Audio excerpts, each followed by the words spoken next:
Neck-throughs, guitars, they're like a guy that won't have a beer with you. I want to hear what's pushing the notes. Freddie King and B.B. King, Albert King, and let's not forget Burger King.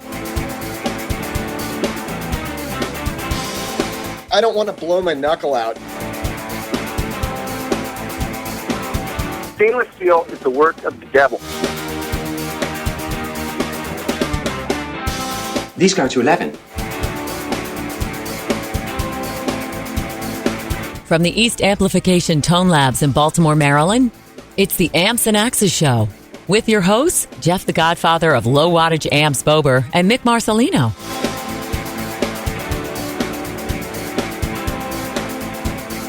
Well, good day to you, Mr. Bober. Good day to you, Mr. Marcelino. Hey. You never know.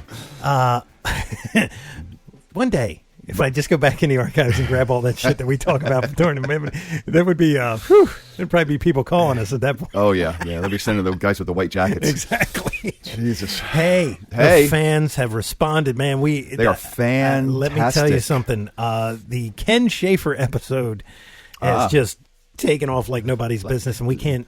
Like a wireless rocket. Yes, and we cannot do this without you guys, and we thank you so much. Thank you. I went on the iTunes and read the reviews, and there's a bunch of reviews out there now. And everybody hates us? You guys have been doing great 5 stars. Ooh. And that's what we ask, 5 stars. Please. And here's the thing. I say, because we always say, look, if you hate us, just put 5 stars. Right. And then tell us how much you hate us. You know? Right? And do it big. And we've been lucky. Except for, so there was one guy, I haven't shared this with Jeff. And it's because of me. Look, here's the thing. I grew up in this town. We have the worst language on the planet. Now, I'm sure there's going to be a bunch of Baltimore people that are going to get in my crap. But what are you talking about? Here's the thing. Okay, we say the word hun a lot. Not me. But I know it's not supposedly, it's supposedly. Right. And I was corrected in one of the reviews, and the guy goes, look, I'm just busting your balls. And it's like, no, I need that because I really excelled at math, but the English thing really escaped me. And in this town, it's real easy.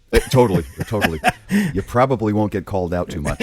Yeah. But it's do it. Yes. Do it. And we love you for that. Absolutely. Man. And of course, when you But then give us 5 stars anyway. Yes, exactly. But when you go out, make sure you go to ampsandaxescast.com. We have all of our social media there. You can, if you have an Android, you get this. If you have an iPhone, you don't need anything special now. You can get it wherever, however. Yeah. Yep. And of course, there's the Amazon banner. That's it. So go buy stuff. And you guys doing that keeps the lights on here. And that's right. Pretty soon you're going to be buying Halloween costumes. You're going to be buying turkeys, and then there's Christmas gifts. I mean, hey, getting your turkey by drone. There you from go. Amazon. From Amazon. There you go. It's perfect. It's perfect. I love it. Okay, maybe you're buying a turkey tablecloth. Just buy it through Amazon. Exactly. You know? And bookmark the thing so that way you don't have to constantly remember, I got to go back to Amps and Axes. Yeah, no, you don't. Do it once. Yeah, just bookmark it there and you're good. Right, absolutely. Yeah. So one thing I wanted to mention before we get started with the whole deal. You're going to mention the new thing? It's a new thing. Yeah, it's a new thing. Oh, that new thing. Oh, okay. You had some other thing? I got some other thing. What do you want to talk? You want to talk the new thing or the other? Okay. Go the other thing. Well, I just wanted to say last night, as of recording of this, which is on Wednesday, the 21st, Cliff Williams played his last show with AC/DC up in Philadelphia. Oh, really? The band, that was the end of the tour. Okay. And that was his last show, like 30-some crazy year. He was in the band in prior to Highway to Hell. I don't know the exact year. Okay. But there was an original bass player. He's now playing with Pete Best. They started a new cover band called What Were You Thinking? and they're this is in between their day jobs when they're picking up garbage or whatever they're doing. Oh my God! I mean, could you imagine? Right? No. Yeah. So anyway, wow. That was there was a bass player prior to Cliff Williams. And Cliff has been in the band, and now he has finally called it quits. The touring is, look, you get up there, man. It's heavy duty. Absolutely. Even at the accommodations of an AC/DC or Black Sabbath. Right. It's a lot. It really is. Yeah. It takes a lot out of you. And speaking of Black Sabbath, there's a picture out on Facebook, and it's all over the media. Guitar World or Premier Guitar, I think. They posted it. Eddie Van Halen and Tony Iommi together. I think they played somewhere out West Coast. And, the whole thing about that is that Van Halen did open for Black Sabbath back Oh, when they nice. started. Yeah, Nice. yeah, and it was so a little reuniting there. That's and cool. and a very cool picture of Tony because you don't ever really get to see him smile. Mm-hmm. He has a very when he smiles, his whole face is smiling. So it's neat to see him smile. Yeah, well, he's got to have that Black Sabbath demeanor. Yeah, in yeah. pictures, And it's so funny, but That's awesome. to see that photo, it's pretty cool. Two icons like that together. I'm sure it would make me smile. Yeah, I'll have to show it to you Cool. after we get going here. Cool, but, cool. And there's one more thing we should mention before we Huge. bring in our guest. Huge thing. Huge. It's Huge. Huge. It's huge. And it's so huge. We're gonna put it under the Amps and Axes umbrella. Yeah, And it's another little show we're gonna do for you. We're going to bring it to you once a week, just Yep. like this one, but it's going to kind of be the thing that's going to keep you going until the big show. Real short and sweet, but different. 10, 15 minutes tops. That's We're it. not going to kill you. No, not at all. This one will, but the other one won't. Yeah, exactly. And we're going to call it This Week in Music. Yeah. And it's we're We're going to take you back as far as we can, that as really far as we can find. that made a difference, Right, some notable things this week. Yep. In music history. and we'll bring you up to today. If we decide Sort to, of like the Cliff Williams thing. if we decide Yeah. to, And we're going to freestyle a lot of it. We're going to read, it'll be a fact. Uh-huh. But then we're going to, do our thing like we always do, but it won't be quite possibly, for the full, I may just keep my end of it quite 100% factual. I don't know. I haven't figured it out yet. Well, but I'm sure- we'll figure it. Yeah. We're just busting your chops. We're going to do something. We're going to put another quick show out there just to keep you interested in this wild and wacky world of music. Yeah, and we may turn you on to something that you haven't heard, man. That's true. That's Yeah. true. We may discover things that we don't know. Oh, let me tell you, I've already been doing the research, and There some you of it go. I'm like, what the What? hell? Yeah. So now it's like, oh, we got to get it on there. Right, So right. enjoy that. It'll be coming out. It'll come out every Tuesday. Cool. So look for that on the Amps and Axes feed, so you guys don't have to go anywhere else. No. It's just going to be labeled Amps and Axes This Week in Music, and I may put the dates. Right, so Okay. from the Tuesday to the Tuesday, I may act because we'll make sure we stay within that parameter of the actual facts. Okay. So So that that's way what we we- should. That's because that's what we're calling it. Kind So of be kind of effed up if we went on this day and it was 3 weeks before or something. that wouldn't be on this day in years past. Yeah, Don't mess it up now. Don't we're mess not it up gonna do now, that. son. Yeah, we're going to keep it straight. That's right. We're going to keep it straight. Hell yeah. So wild and crazy. Speaking of wild and crazy, Yes. we're going into another genre today. Never touched before by Amps and Axes. Right, a genre never touched by Amps and Axes. It's called reggae or something. I don't know what you call it. We're going to bring you a reggae player today, and this guy has this guy's played with a lot of the major reggae players in the 80s and things like Yeah. that. I mean, he knows more of what he's played with. I just Toots and the Maytals comes to mind. Yeah. But he's done tons of studio work with a lot of these guys. If you're not a reggae fan, it's going to be like, who? But search them out Oh, absolutely. because you're going to like this. And yeah, it really is a whole different genre. It's a whole different school of music. Yeah. You know. So we're going to leave it there. We're going to take a quick break. We're going to come back with a guest of the week, and his name is Mr. Andy Bassford. This is Ken Schaefer with Solo Dallas, and we're with Amps and Axes. And we are back as promised with our guest of the week, reggae god. He's played with everybody, Mr. Andy Bassford. Andy, how are you? I'm good. I'm excited about appearing on Amps and Axes. We can geek out at length about two of the things that interest us most, amps and axes, Well, there and you music and all kinds of other fun stuff. You know, I thought you were going to say girls and music, but, you know, Amps and Axes Well, is good, too. that's a given. Totally. I think Eddie Van Halen early on screwed it up for everybody. Why? Well, because, it was like a big secret about what he was using. Mm-hmm. And it was like these quests to find out what these guys were using. And now it's like, so here's everything I use down to the pick. Right. Here's the rig rundown. Yeah, You know, and, exactly. Here's the last string that broke. Here's what I eat for breakfast. Exactly. Yeah, I've watched a few of those, and even for me, who's a certified geek, some of them are pretty deep. Well, I remember Rebecca Dirks when Oh, she yeah. I worked remember there. her, too. And when she would go, so what is your pick? They ask that. What pick yeah. are you using? And the guy'd be like, It's kind of one that looks like a pick the or something. Dunlop. It's the one with my name on it, Yeah. or my Right. band's name on it. we got like, Exactly. 60,000 of these before we started. I don't know. It's like some guys are really crazy about that. Oh, no, for sure. And it does make a difference. Oh, yeah. We know Definitely. this. I bring a variety of picks to a session. Oh, wow. There you go. So it's not just, my pick or nothing. It's Andy is what's the word I'm looking for? Pick friendly, and it's like whatever attack you want. I got this. I've suffered from profound pick anxiety since 1968 when I started, and everything that's wrong with my playing, I blame on either my pick choice or my right hand position. So I've spent my entire career undoing all the work I've done the previous 6 months on both issues. So I have a lot to say about it. I don't know what kind of an example I am, but that's pretty funny, man.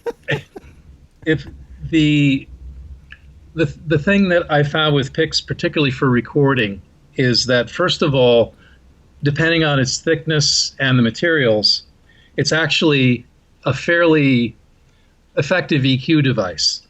Ah. A thin pick is brighter than a medium pick, which is brighter than a heavy pick.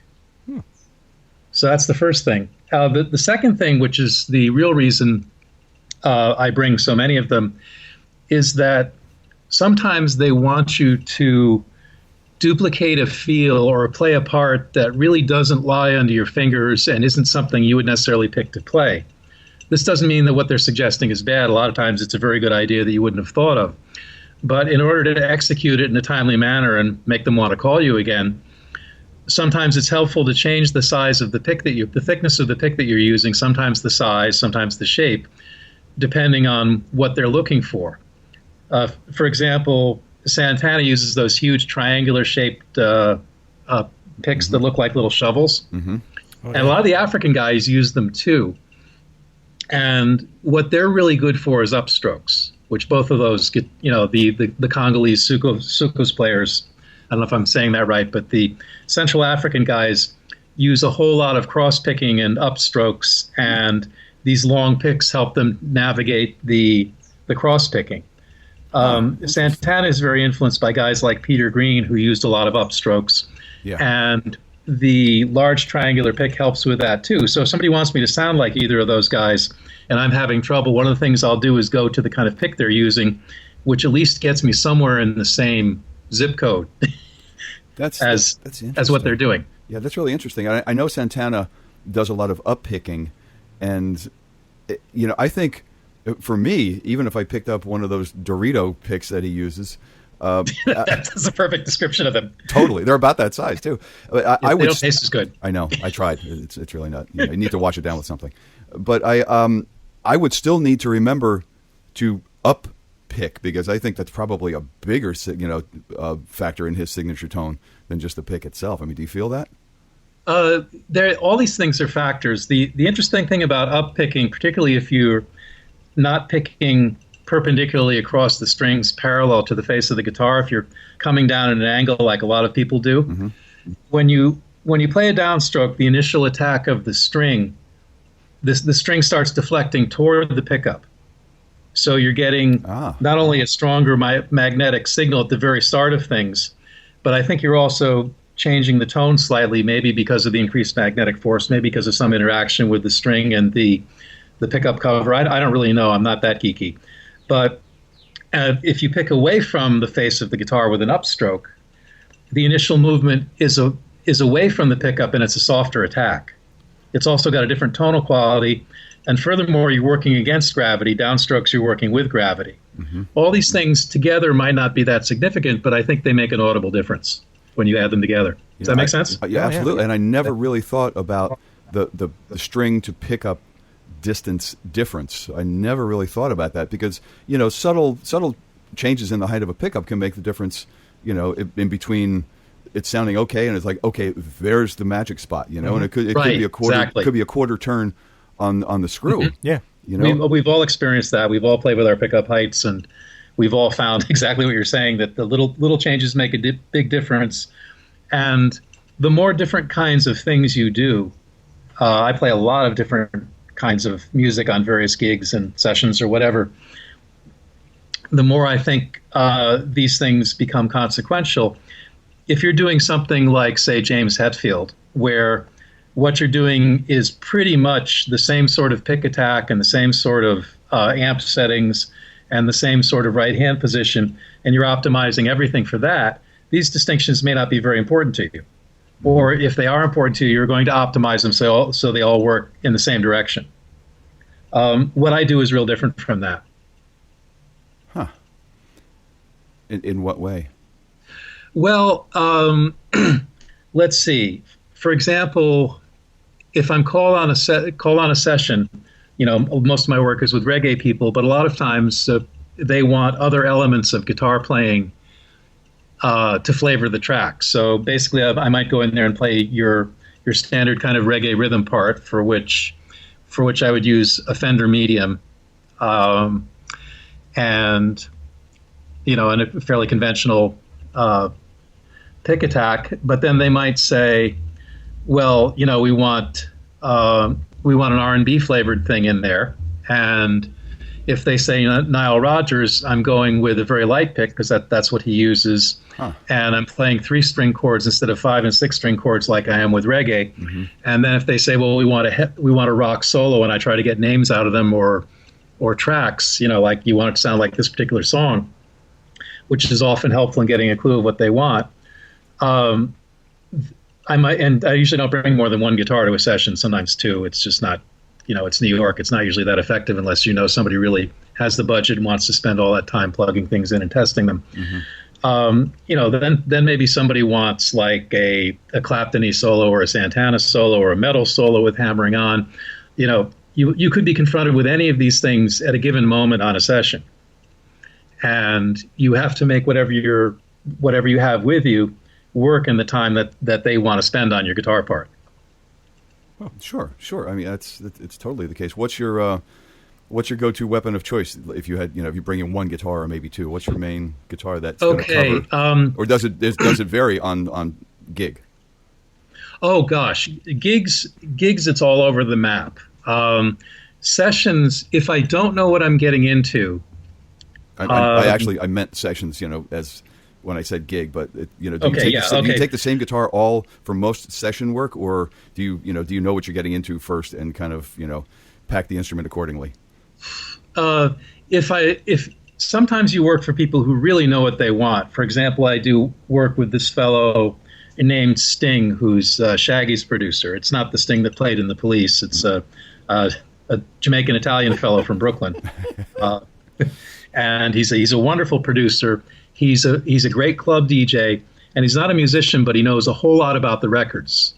So he'll say, for example, tomorrow we're going to work on a remake of Cherry O Baby, which is a classic reggae track from the early 70s. Mm-hmm.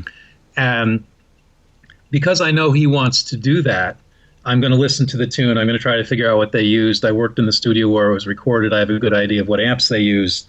And I'll bring something that gets in the ballpark right away. Earlier with him, we did a remake of a famous reggae tune called Shantytown, which is on the Heart of They Come soundtrack. Okay. And he called me up and said, we want to remake the rhythm. We want to get as close as possible to it without sampling it. And it so happened that I'd worked with the guitar player on the original record. His name was Lynn Tate. He's probably the most important guitarist in reggae history in my estimation. And I was lucky enough to do a brief tour with him with Toots. And during the course of the tour, I learned a lot about what he did, and he showed me a lot about what he did. So when they said that tune, I said, great, I know exactly what you're wanting. Well, what you want for this. And I got to the studio. I brought my 335, which was sonically fairly close to Lynn's Hofner. I don't have a Hofner, but the 335 was probably closest of everything that I've got. Mm-hmm. And I brought a Princeton because I know they used Fenders, and the twin would be Shaggy's studio is in a house, and a twin is kind of much even for your record room. So I brought the Deluxe and I brought the 335, and then I said to Sting, how close do you really want to get? He goes, I want to get as close as possible. I want people to think we sampled this. Right. And I said, okay, great. Give me 5 minutes to change my G string. And he goes, why? I said, well, Lynn used a wound third. And these chords sound totally different with a wound third than they do with a plain third. So if I use the wound third, we'll get closer. It's just going to take 5 minutes. Can you spare the time? He said, sure. This is our studio. You can do what you want. So I changed the whole set of strings to flat wounds with a wound third. And I always carry a set of those strings with whatever guitar I bring to the studio. in case they want to go old school. This is what the guys in the 60s used, Lynn in particular. Wow. But a lot of the 60s session players were basically jazz guys who were playing pop music to make money, and they were not about to restring their ES 175 or L5 or something with skinny strings for some whippersnapper's pop record. Wow, that's really interesting. So a lot of, if you check out, for example, the Motown records, the guy who played the backbeats on it, Joe Messina, was a jazz guy, used a wound third. He didn't bend strings much. And if you put a wound third on your Fender, you automatically get much further into traditional Motown backbeat territory than you do with a plain third. Wow. So I told, really so anyway, Lynn showed me this, and I asked him why he did this. I'm getting a little twisted in the story, but it's okay. When I first worked with him, I said, why are you using a wound third? And he said, he had a very interesting explanation. He said, your basic bar chord is, say, G at the third fret, and you've got the third of the chord on the G string. The third is the most out of tune interval in tempered tuning versus natural tuning, Pythagorean tuning. And when you play the third on a plain string, the out of tuneness jumps out of it more. If you have a wound string, like on an acoustic guitar, that minimizes how out of tune the third is compared with a plain string. He said the only thing the plain string is better for is string bending, and I don't really do that. But if you're playing chords, if you're playing rhythm, the wound third is better. That was his explanation for it. And so when I want to sound like Lynn, I bring a guitar with a set of flat wounds and a wound third if I know that's what I'm getting into. And if I don't know that's what I'm getting into and I find out that's the case, I have that set of strings in the gig bag. Wow. There you go. That's and then it's up to the people running the session whether they want me to want to give me the 10 minutes of studio time to change the strings because they didn't tell me up front this is what they wanted. So anyway, to finish the Shaggy, the Sting Shaggy story, I put the strings on. I played one chord, and he said, "I see why you wanted to do that." And we cut the track, and what they do is you play, and then he loops you. You play 6 bars or 8 bars, and he loops you, and he corrects you, and he does it so fast you can barely credit it. And then he had me play it down several ways, and he edited all these things together to make the track. And when it came out, all people were talking about how they used the sample from the original. So wow. We got very close. Now, to me, when you play them back to back, it's an obvious difference. First of all, ours is in standard tuning. Our A is at 440, and the original was tuned a little lower because the pianos in Jamaica tended to run flat, and people didn't tune them very often. So the original is probably around 435, 436. You play them back to back, you can hear it, and of course the difference of, 2-track recording or 3-track or whatever they were using back then versus Pro Tools, there is some sort of audible difference. And anyway, if you put them back to back, you can. I think it's fairly easy to tell which one is the remake. But I was quite flattered that that people thought it was a sample. I'd done my job. For sure. Yeah, man. For sure.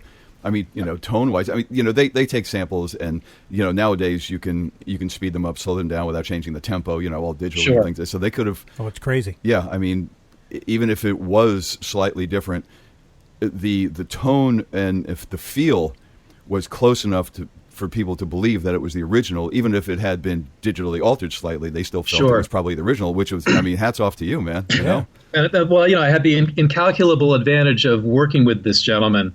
It was really one of the high points of my career and my music education was to do a 2-week tour with this guy. Wow. He showed me so many things about the way people played guitar in that era that I've used even in other contexts ever since. He wasn't just an excellent guitar player. He was also an arranger, and he thought about guitar like a producer, which is something I try to bring into every project that I do. When I first started doing sessions, I was this bar band hotshot sort of guitar player, and I thought every take had to be different and prove my brilliance if people were looking at the outtakes later, and B, I thought I had to put some sort of fabulous, indelible personal stamp on everything I played.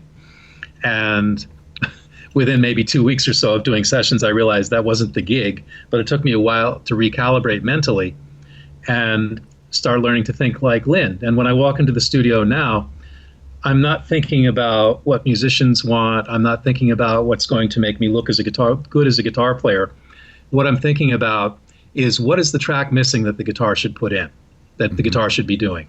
Probably 90% of the time now, 95% of the time in New York, you're working with overdubs. People already have the track. They've laid it with a drum machine or the computer program. If they've added live instruments, they generally add them one at a time. They'll put a real drummer on, a real bass player on, a real keyboard player on. Very often the last thing to go on are the guitars. Interesting. So when I walk in, it's pretty clear for the most part where the song is going. And after all these years by now, it's fairly clear what it needs. I can usually narrow it down to 3 or 4 places that they might want to start. So, of course, I ask them. It's their record. It's not mine. That's another thing that you learn quickly when you start out. And the other thing that I do that Lynn made me very aware of is playing in specific registers on the guitar based on what else is going on. The Motown guys and the MFSB guys, the Philly International guys, Bobby Eli and Roland Chambers and TJ Tyndall and Norman Harris, those guys were masters of dividing up the guitar and the frequency spectrum to work with whatever else was going on. And some of these records that were like the Philly International records, which I'm a huge fan of, are covered with strings and horns and vibes and background singers and drums and congas and 2 and 3 keyboards and 2 and 3 guitar players. And these guys always manage to find their spot in the recording. And if you listen for them, you can hear them. And they're grooving away in their tiny little patch of sonic turf that they've carved out and putting their own little stamp on it in a very subtle way. Yeah, that's we've talked about something similar, different but similar. It's like when the amps, like the Recto amps and everything that started to come out, they were all bottom and top end, and there was no mid, like where a guitar naturally lies in a mix. And they're making your pants legs flap.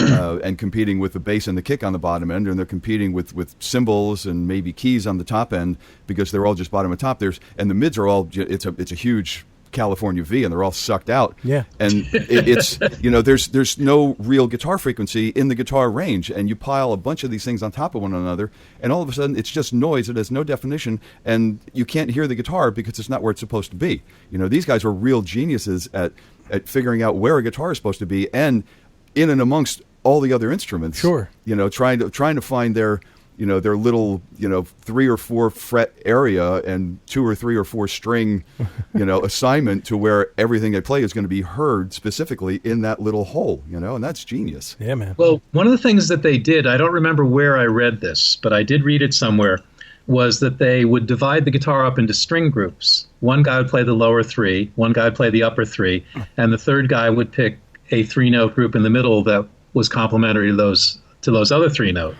so the top and the bottom. And that's a very logical way that allows you to use all the chords you currently know, but just playing 3 strings of them and different inversions, and you can move around quickly and find the best 3 notes on your string group. I've used that concept a lot with overdubs. One of the things that I like to do if a track will call for it is I'll do this thing with string groups, or I'll do parts that provide counter melodies to what's going on, or all of the above. All these things are concepts that you can walk into a session with, and if they don't like what you're doing, you say, how about this? And if they don't like that, you say, how about this? And to be able to do this, I think it's really helpful to do research on what guys did. I like history anyway. But it's very helpful to do research on what guys did, to watch them in videos if possible, to speak with them, in person or online, however the opportunity presents itself, to find out what they were doing and how they were thinking. And then when you go into a project, you've got a lot of ammunition. Yeah. It's going to be very likely that they're going to be happy with what you did because you have so many approaches. I mean, even if you're going into the project blind, at least you know the history and how these people work, or what they the end product that they produce, and what they kind of expect to do this time again. Yes. Cool. Then the whole thing with the Recto amplifiers and the down tuning, to me, is emblematic of the way a lot of American musicians think versus the way that the Jamaican musicians think, which is the American musician, and there's whole industries devoted to satisfying this. The American musician in our wonderful individualistic frontier tradition is thinking, I have to get my sound. Mm-hmm. The Jamaican musician is thinking, the band has to sound good. Mm-hmm. Yeah. Right. Well, see, now what's we go it back. going to take for me to make this band sound better? And now we go back to Eddie Van Halen. Yeah. Right, because it was all about creating his own sound. He didn't want people even looking at him. Remember, he would turn his back to the audience. Yeah, of course. Now, of course, look, we're not busting on Eddie Van Halen, but that's where it all kind of started. Because prior to that, I don't know if guys were really. It was just you didn't really have, out there to make a signature sound. Well, you're saying. I don't think there was not many tools to be able to use. Right. Early on. So it was like you were plugging into a Marshall or you were plugging into a Fender. You used what you used and you got what you got. Yeah, and then it was whatever came from the music store was what you worked with. And whatever came out of those two things at the end of your arms. Right. But all of that inadvertently wound up making signature sounds for these guys that are they're, classic tones. Except for Tom Scholz. Right. Oh God. Page has his sound. Yeah. And if you Blackmore, and if you really look at those guys, I mean, Leslie Blackmore was a Strat through a Marshall. Mm-hmm. Page was either a Telecaster or Les Paul. Right. We found that there was a Fender in there somewhere, amplifier wise, but basically a Marshall and then Townsend, Hendrix. They all kind of followed suit because they just wanted volume. Right. That it was more like I need to be able to hit the 50th row, and we can't do it with these little boxes. But we need these there weren't ones. PAs then, really. Yeah. I remember going to see shows. It was I remember seeing monitors for the first time, and I thought, what are those? Exactly. I saw there's a video that was out on Facebook, and because Hendrix, would have been 70, mm-hmm. Right. And it was him doing Foxy Lady at some outdoor thing, and they must have had somewhat near packaging material. Oh, the foam wrapped around the microphone. Yeah, it looks like it just came out of a couch. It was unbelievable. It looked like they stole a cushion from a couch. And I remember those. And rubber band this thing to the end of the windscreen. And it was the windscreen. Yeah, and it was horrible. It was like it was all distorted and everything else. But it must have been the smallest PA.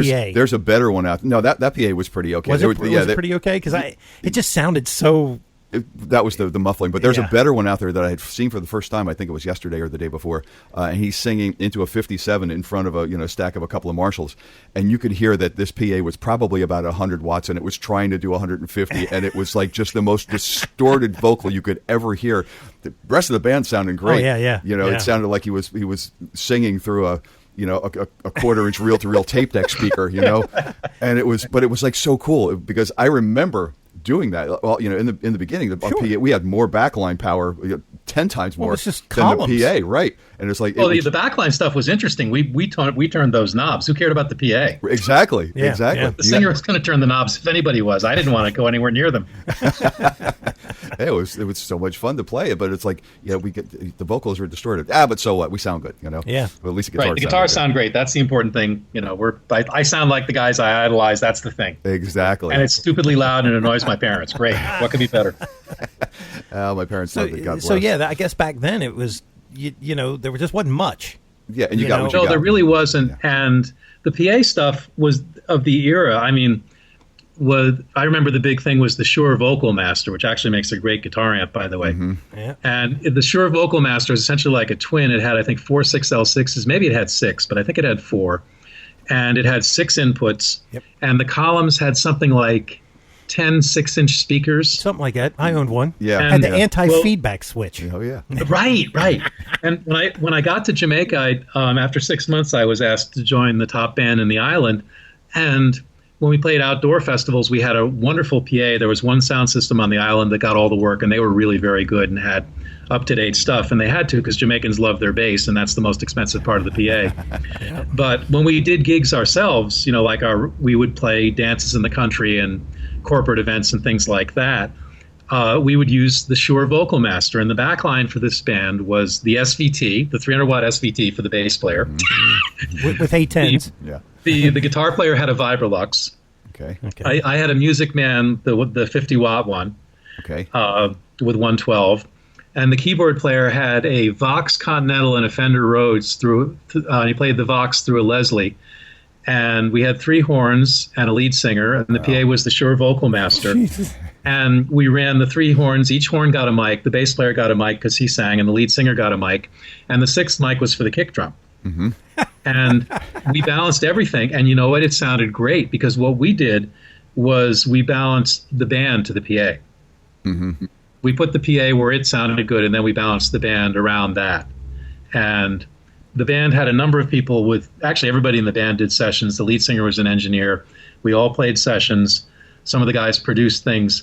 They had super critical hearing. They were very fussy about the live sound, and they would go out at the board. The horn guys would go out at the board during sound checks, and they really babysat everything about the band's sound. And if you were doing something that upset the apple cart, they were very quick to tell you in no uncertain terms. And I was coming to that from exactly the mentality you're describing. My 100-watt sax sounds great. What's the problem? Totally. I sound good. How come you can't get the rest of the guys to sound good? Yeah. Good old days. So getting back to this rectifier thing, I've occasionally gotten that sound for people, when in the studio when they want something. I did a record for this guy named Shaba Ranks, of all people, who was a very popular DJ in the 80s. And he'd done this track for, I guess, one of the engineers at a studio I was working at as a favor, so the guy could put out an independent release with him. And the guy said, I want heavy metal on this. And I thought, well, that's interesting. Heavy metal with a DJ, that actually might work. And I said, what do you want? He says, I want the heaviest possible heavy metal. So I said, okay. And I have this wonderful Marshall 1x12. It's actually fairly rare. It's a gift from the great bass player Jeff Gans, and it has 4 inputs and a master volume. It's the only Marshall that's got both. I forget the exact number of it. They only made it 1 year, and Jeff collects these things. He wasn't using it. I needed a Marshall. He gave it to me. That's the kind of guy he is. Wow. Anyway, this thing has, instead of the EL34s, it has the 6550s. Mm-hmm. And it had an EVM in there. This thing sounded like a blizzard of nails. It's the only way to describe this. I mean, it was amazing, but it was a blizzard of nails. Wow. So I said, okay, you want metal. I brought this thing in, and I brought I have a 64 Strat that's sort of the cornerstone of my session stuff. That's actually, getting back to your previous question, if there's one guitar that I'm going to bring to a session, that's usually it. Wow. And so I tuned the Strat down to D, and I use 11, so tuning it down to D wasn't as horrible as it might have been with 9s. And I cranked this thing up to stun. And I played some power chords, and the guy started jumping up and down and going, yes, that's exactly it. Nails, that's what I wanted, so nails. Loud. It was, you could hear it behind the glass in the control room, and it was a well-designed studio, and you could hear this thing kind of vaguely thumping away. And I went in there once to adjust the knobs, and I got out of there within 15 seconds because I couldn't stand it. Oh, my God. I was in a studio one time, and a guy had a Mark II-C. Mm-hmm. And it was yes, and I it had was the a 2A. 112. Yeah. Right? And it was an EV, weighed like 90 pounds. Yeah. Right? It was a little combo. I had that, too. I had the EV in mine. Yeah. And the guy said, he goes, you can't bring in your dual rectifier because it was a small studio, right? So he had this little isolation cabinet thing. And I said, well, what am I going to do? And he put a metal zone in front of it. Mm-hmm. And it sounded weird, right?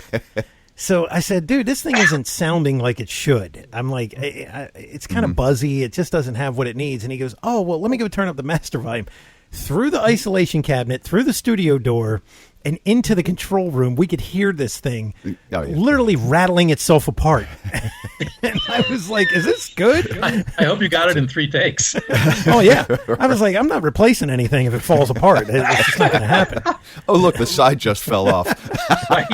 This thing was, it was like a Tasmanian devil inside this box, Oh, That's too funny. The 2A is a beast, too. I got one in Jamaica. It was a Canadian guy who lived there was selling it. And I didn't know from boogies, in Jamaica you couldn't get anything. Mm-hmm. So I was thrilled that there was actually an amp for sale. So I bought this thing from the guy, and it's I've had an on and off relationship with it. It's an amazing creation, but it's really like a laser beam. You know, if you're off axis, it's not really that loud. If you're in front of it, it would kill a small bird. Right. Exactly. You know, a bird would fly in front of it and vaporize. Yeah. And they were built off of Princeton, right? Isn't that what they were? Initially, that's what Randy was doing. He was modifying. Yeah. He was taking Princeton's and making them like these 100-watt amps and fireboxes. Right.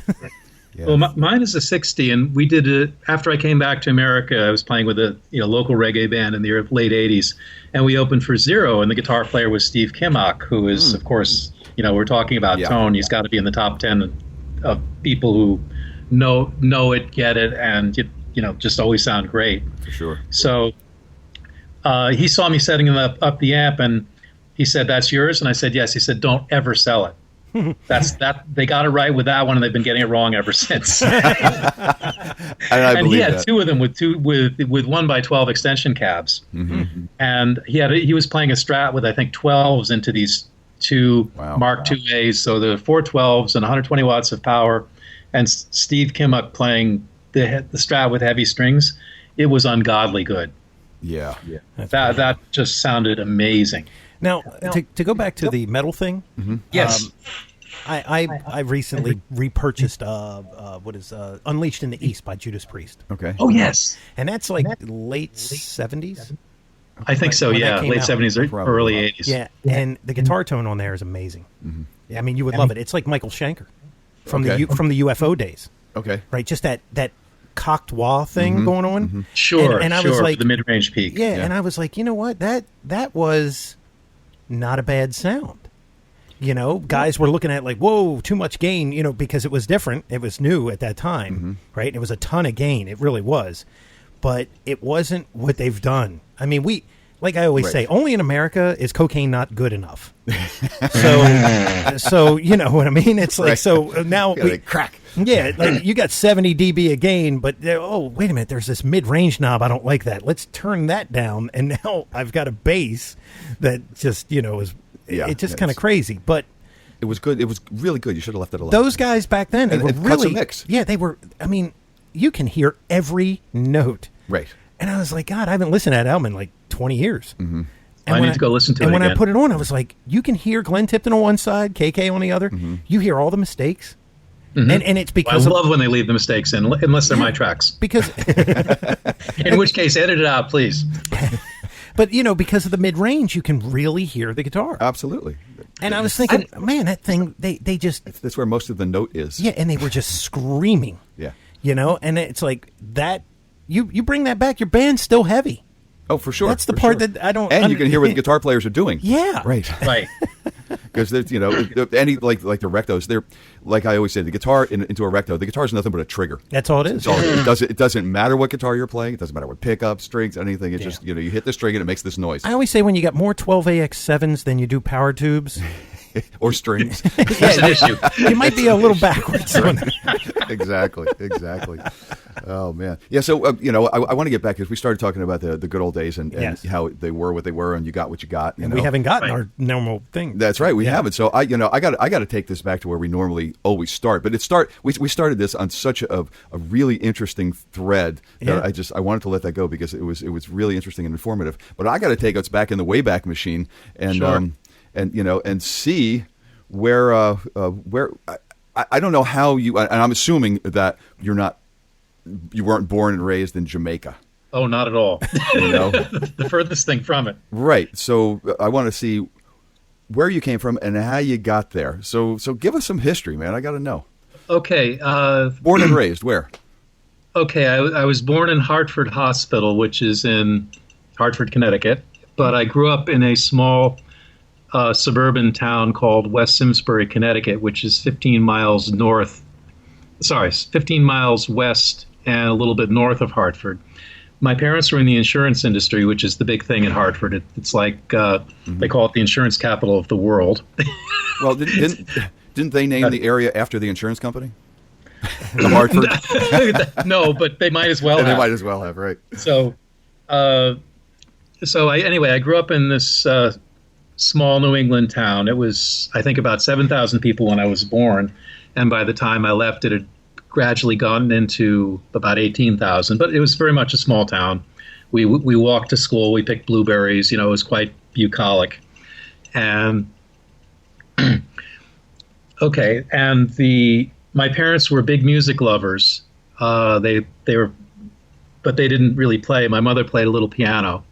My father was the most music-free person I've ever met, but he loved music. I just had absolutely no aptitude for it. And they had the radio on 24/7, and on weekends he played jazz. During the week it was classical and sort of what they called easy listening music. Then, like Dean Martin singing "Everybody Loves Somebody" and awesome. Wayne Newton singing "Donkashane" and stuff like that. Cool. And, absolutely. And then on the symphony orchestra would take over about 10, and they would play classics till about 4, and then they would start having talk shows and stuff. And that was kind of my musical environment. And you knew it was Saturday because you'd wake up and you'd smell my father cooking breakfast, and he always had his Jelly Roll Morton and Duke Ellington and things like that. He had all the 78s. And he would play those things, and that was my favorite day of the week because if you heard jazz, it was Saturday and there was no school. So anyway, I had a very deep affinity with this stuff early on. But and there was also a little bit of local music. There was actually, I remember square dance callers. I don't know if you know what those are. Oh, sure. But there would be a fiddle and a banjo player and a square dance caller who would sort of dance in his clogged shoes, and he would call out lyrics in a rhythmic fashion. It was almost like white rap. Right. And I remember these guys in the shopping center doing their thing occasionally, and at school when it rained, we would instead of for gym we would go and do. They would teach us the old dances like the Virginia reels and all that kind of stuff. So there was a bit of a tie to the old, American music from the white tradition, and it was a very white town. There were at that point there was a tobacco industry, and there were immigrants working in the tobacco fields, and those are the only people of color you would see. They'd be in town on Saturdays buying stuff, but other than that, you only saw them in the fields. So what changed all this was getting a transistor radio for Christmas. And this happened to be Christmas 1964. So I really started getting into listening to top 40 radio at the beginning of 1965, which historically was probably one of the best possible years you could listen to top 40 radio. Absolutely. It was completely all over the map. If a record sold, it was on the radio. If it didn't sell, it wasn't there. Right. So you mean the way it should be? Exactly. Right. And there would be the Beatles and the Rolling Stones and the Kinks, and then you'd hear the Mamas and the Papas, and then you'd hear Frank Sinatra if he had a hit, or you'd hear Wilson Pickett, Motown, or the Motown things. And I remember liking the Supremes early on, and being fascinated by Wilson Pickett.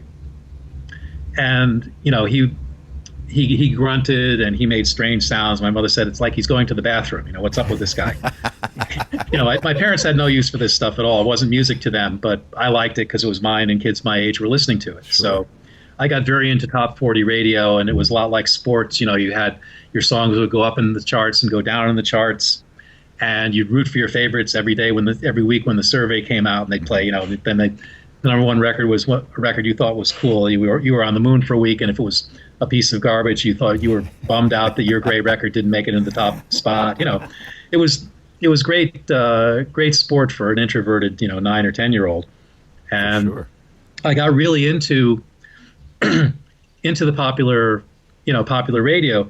At the same time, my mother had decided that I should learn how to play the violin because I had difficulty with large motor skills, and she was sort of an early kind of prescient physical therapy sort of person. She didn't really know anything about it, but she figured that, there weren't really studies about this. I don't know how she stumbled on the idea, but she got the idea that if I played the violin, it would be good for my large motor skills because it involves large movements of the arm and so on.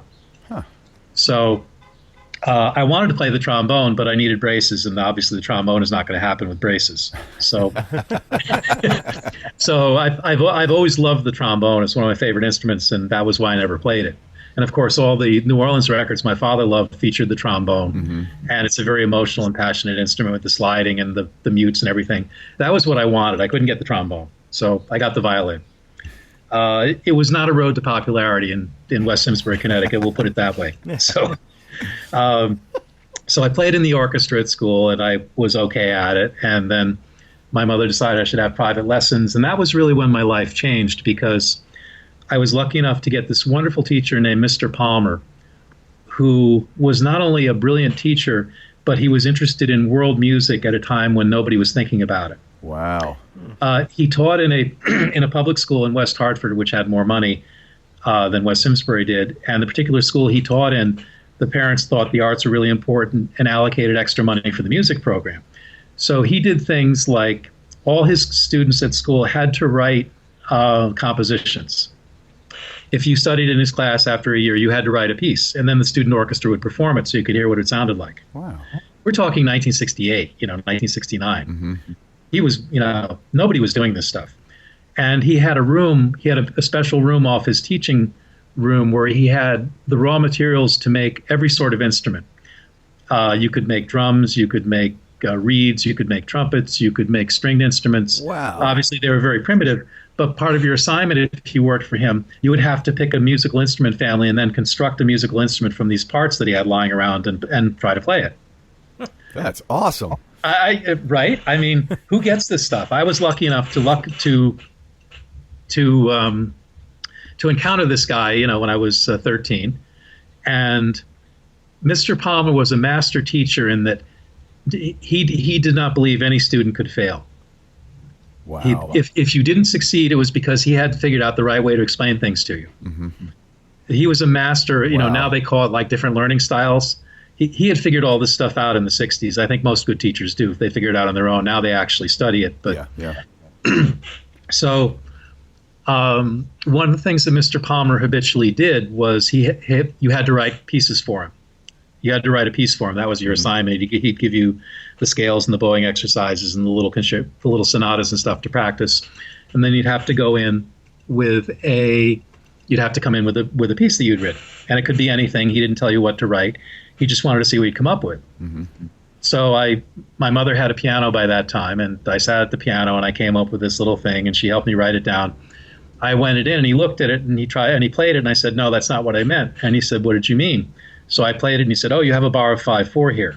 This is how you write 5/4." And then he rewrote it for me. And he played it again. I said, "Yes, that's what I meant." He said, "This is very interesting. Write another one."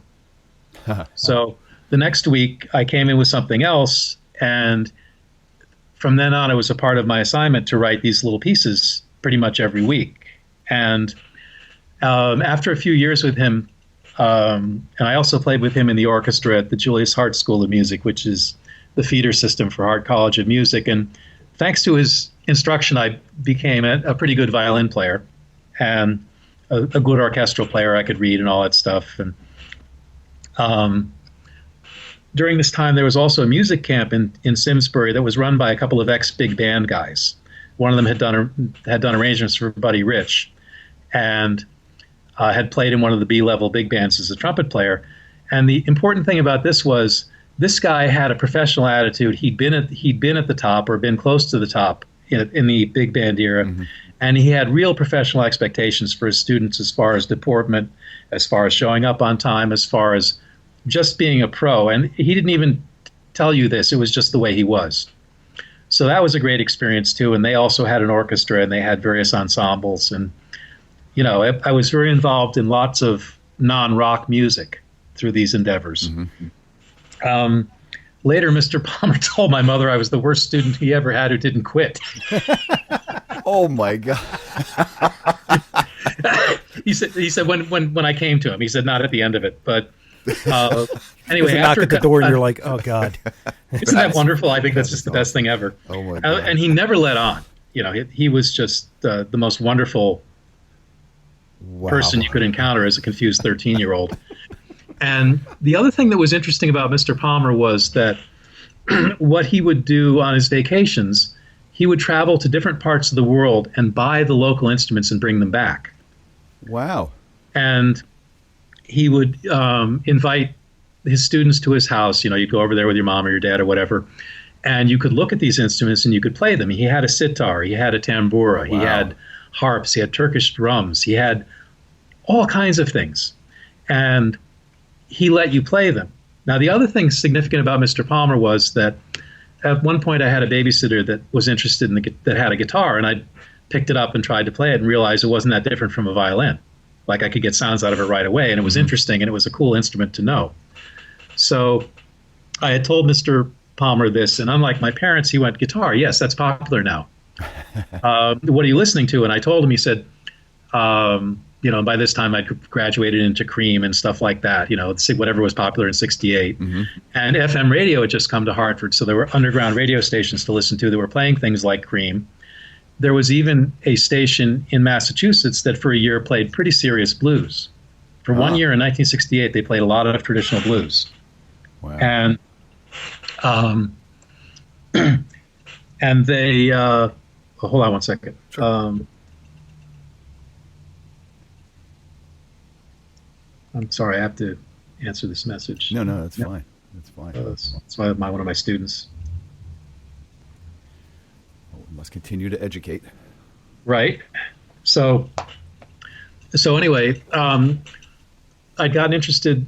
Okay, so I'd gotten interested with this thing, the blues station, the babysitter, and then I went away. My parents used to go to Nantucket in the summer, and one of the kids there had an electric guitar, and he had the first Country Joe and the Fish album. And the first song, Flying High, has this wonderful high SG thing that Barry Melton plays. And I fell in love with the sound. Like, wow, those are beautiful, those notes. And so I kind of was mentioning that I was interested in the guitar. Like, my parents going, eh. So, but I had I touched guitars and realized I could make sounds with them. So I got back, and then my mother took a job in a music store to pay for prep school. They decided the high school wasn't good enough, so she took a job to pay for prep school, and she got a job in a music store. There was a guitar teacher there who had grown up in Texas, and he told my mother, oh, Andy's interested in music. You should check out this guitar player named B.B. King. That's a good choice. And by this time, there was a rock band up the street that needed a bass player, and I figured I couldn't play guitar because it had too many strings and it was too cool for me. But bass had 4 strings, the same number as a violin, and I could play bass. So I could figure out how to play the bass because it was one note at a time like a violin. So I got a paper route, the only job I ever had when I was a kid. And I made just enough money to buy a bass and an amp, and I quit. So I was playing and fiddling with bass in this rock band a little bit, but I really wanted to play guitar. And this guy at the music store tells my mother, Andy should really look at the special tonight on PBS. B.B. King, if he's interested in guitar, he really should see B.B. King. Well, okay, this was it. This was the moment, like in the Blues Brothers, where they get hit by the blue light. So the kicker was this special was on educational TV. And my parents were very strict about TV watching. They were very strict, period. But TV watching was really, very, very limited. Right. But anything on PBS I could watch. So it was about music, and it was on PBS, so my mom was good with it. Awesome. So I ran downstairs. It started at 8 o'clock. I was a little late. I ran downstairs about 8:10. And B.B. King is in the second verse of I've Got a Mind to Give Up Living. And he's sweating like a pig. And he's got a suit on, and you can't really see the guitar. But he's got a suit on, and he's singing. And it's like Wilson Pickett, but it's even better. Yeah. And then he takes the solo. And by the second chorus, I was a guitar player. I just didn't have a guitar. Got to get rid of this bass thing. Yeah. And the funny thing about B.B. King is just so few notes, but just those notes were so huge. Oh yeah. They were as big as he was. Yeah. It was like my reaction to it was a reaction I've had a few times since. Why has this been hidden from me? Mm-hmm. Yeah. This is how I feel. Why did nobody tell me this? Why wasn't I informed? Why didn't I get the memo? Well, I think the first person that could have informed you did. Well, I did. But things were very segregated back then. Things are bad now, but back then they were really segregated. Yeah. And Connecticut is no hotbed of racial equality. And where we lived, there was one black family in town, and they had the unenviable task of having to speak up for all black people everywhere, which they handled very gracefully. But, it was understandable I hadn't been exposed to this. It wasn't on the radio. Mm-hmm. Sure. Oh, yeah. And so anyway, I sat riveted for the next, 50 minutes of the special. And I turned off the TV, and my mother came down and listened and said, "Oh, that sounds good. That sounds good. He can, that sounds good." I thought, okay, Mom doesn't hate this. Right. So the question was, okay, this is out there. I'm going to be a guitar player. I'm not going to work in the insurance industry.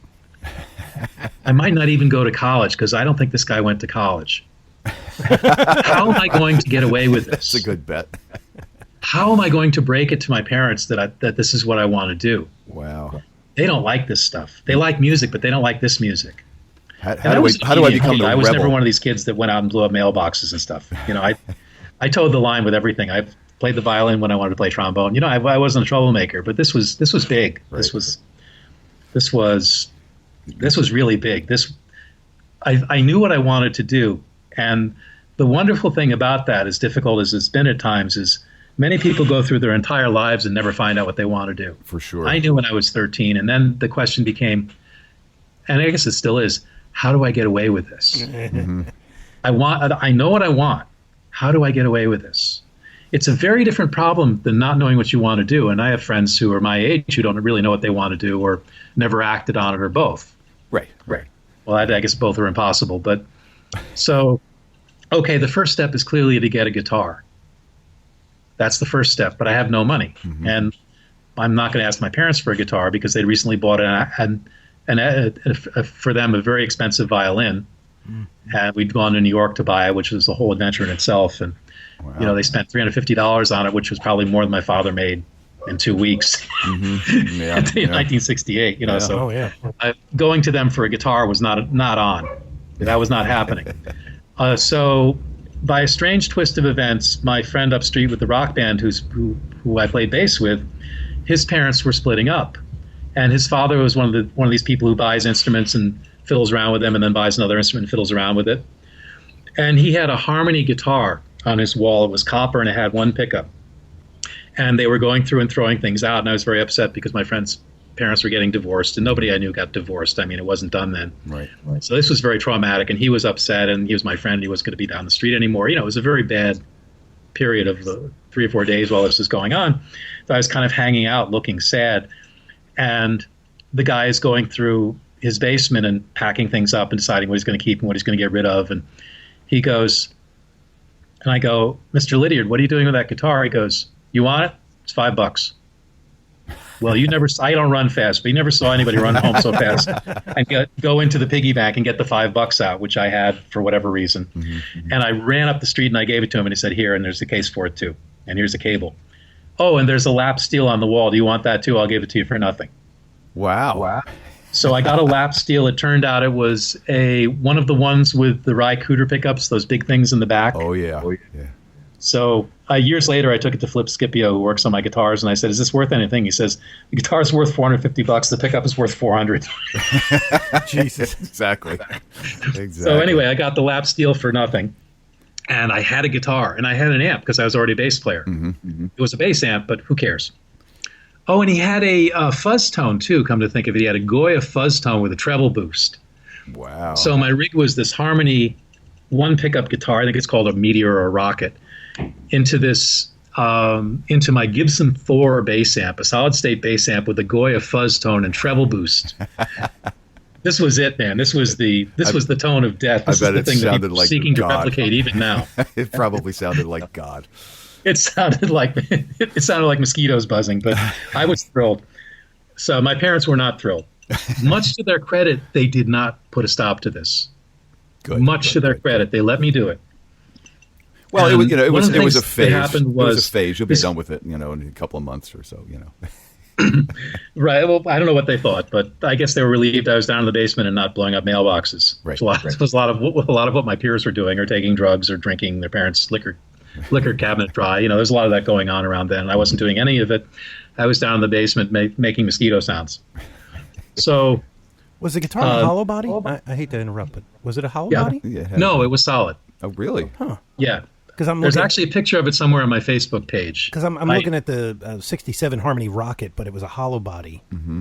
So, no, this was solid body. I guess it's not a rocket. Oh, keep I thought looking. most of what they did back then was hollow or semi-hollow. But yeah, hey, It was. It had one pickup, sort of near the neck, but closer to the, but sort of in, a pickup in further than we would normally see a neck pickup now. Oh, I'm going to find it.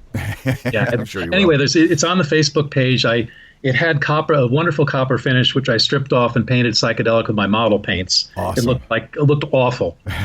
And I ended up selling it to this kid in prep school for $10, so I made money on the deal. Wow. Anyway, the other noteworthy feature of this guitar was the A at the 5th fret on the D string had a dent in it, so it was actually a B flat. And this got me into position shifting much earlier than I otherwise would have. Wow. And the next step was to acquire blues records. Now, in Simsbury at that time, there weren't record stores, certainly not in Simsbury. You got records at the furniture store because record players were furniture. Mm-hmm. They came in this big wooden cabinet, and they had a tube amplifier, which sounded wonderful. Oh, yeah. And they had a turntable, and they had a tube radio. Mm-hmm. And we would actually huddle by the record player in the winter for heat. Maybe that's why my parents had it on all the time. They weren't poor, but they were Depression people, and they saved money where they could. Mm-hmm. And so to buy records, you would have to go to the furniture store or one of the two drugstores. Those are the only places that had records. They were serviced by these one-stop local distributors who would come around and drop off whatever they thought would sell, and then a couple of weeks later they'd be back and there'd be a new selection of records. So I immediately started haunting the furniture store and the pharmacies for records that said blues on them. Hmm. And I got a B.B. King record, which is kind of disappointing because it was 2.5 minute songs with one chorus of guitar instead of the 3 and 4 choruses he'd gifted me with on the special. Right. And then I got a wonderful anthology of Kent records called Underground Blues. And this had 2 John Lee Hooker songs, 3 B.B. King songs, 2 Elmore James songs, and 2 Howling Wolf songs. Nice. It was so good. Well, that was my God, I drove my parents crazy with that one. And, and I'm playing along with it. And then I found that there was a, John Mayall record, Blues Breakers. And I went, blues? Mm-hmm. Cool, I'll buy this. I didn't know John Mayall from A Hole in the Ground, but the guitar player on that was Mick Taylor. Mm-hmm. At first, yeah. This is the third record. The first one, of course, is the Beano record. That's right, Beano record, right. And then the Peter Green one. And, of course, I eventually got those too.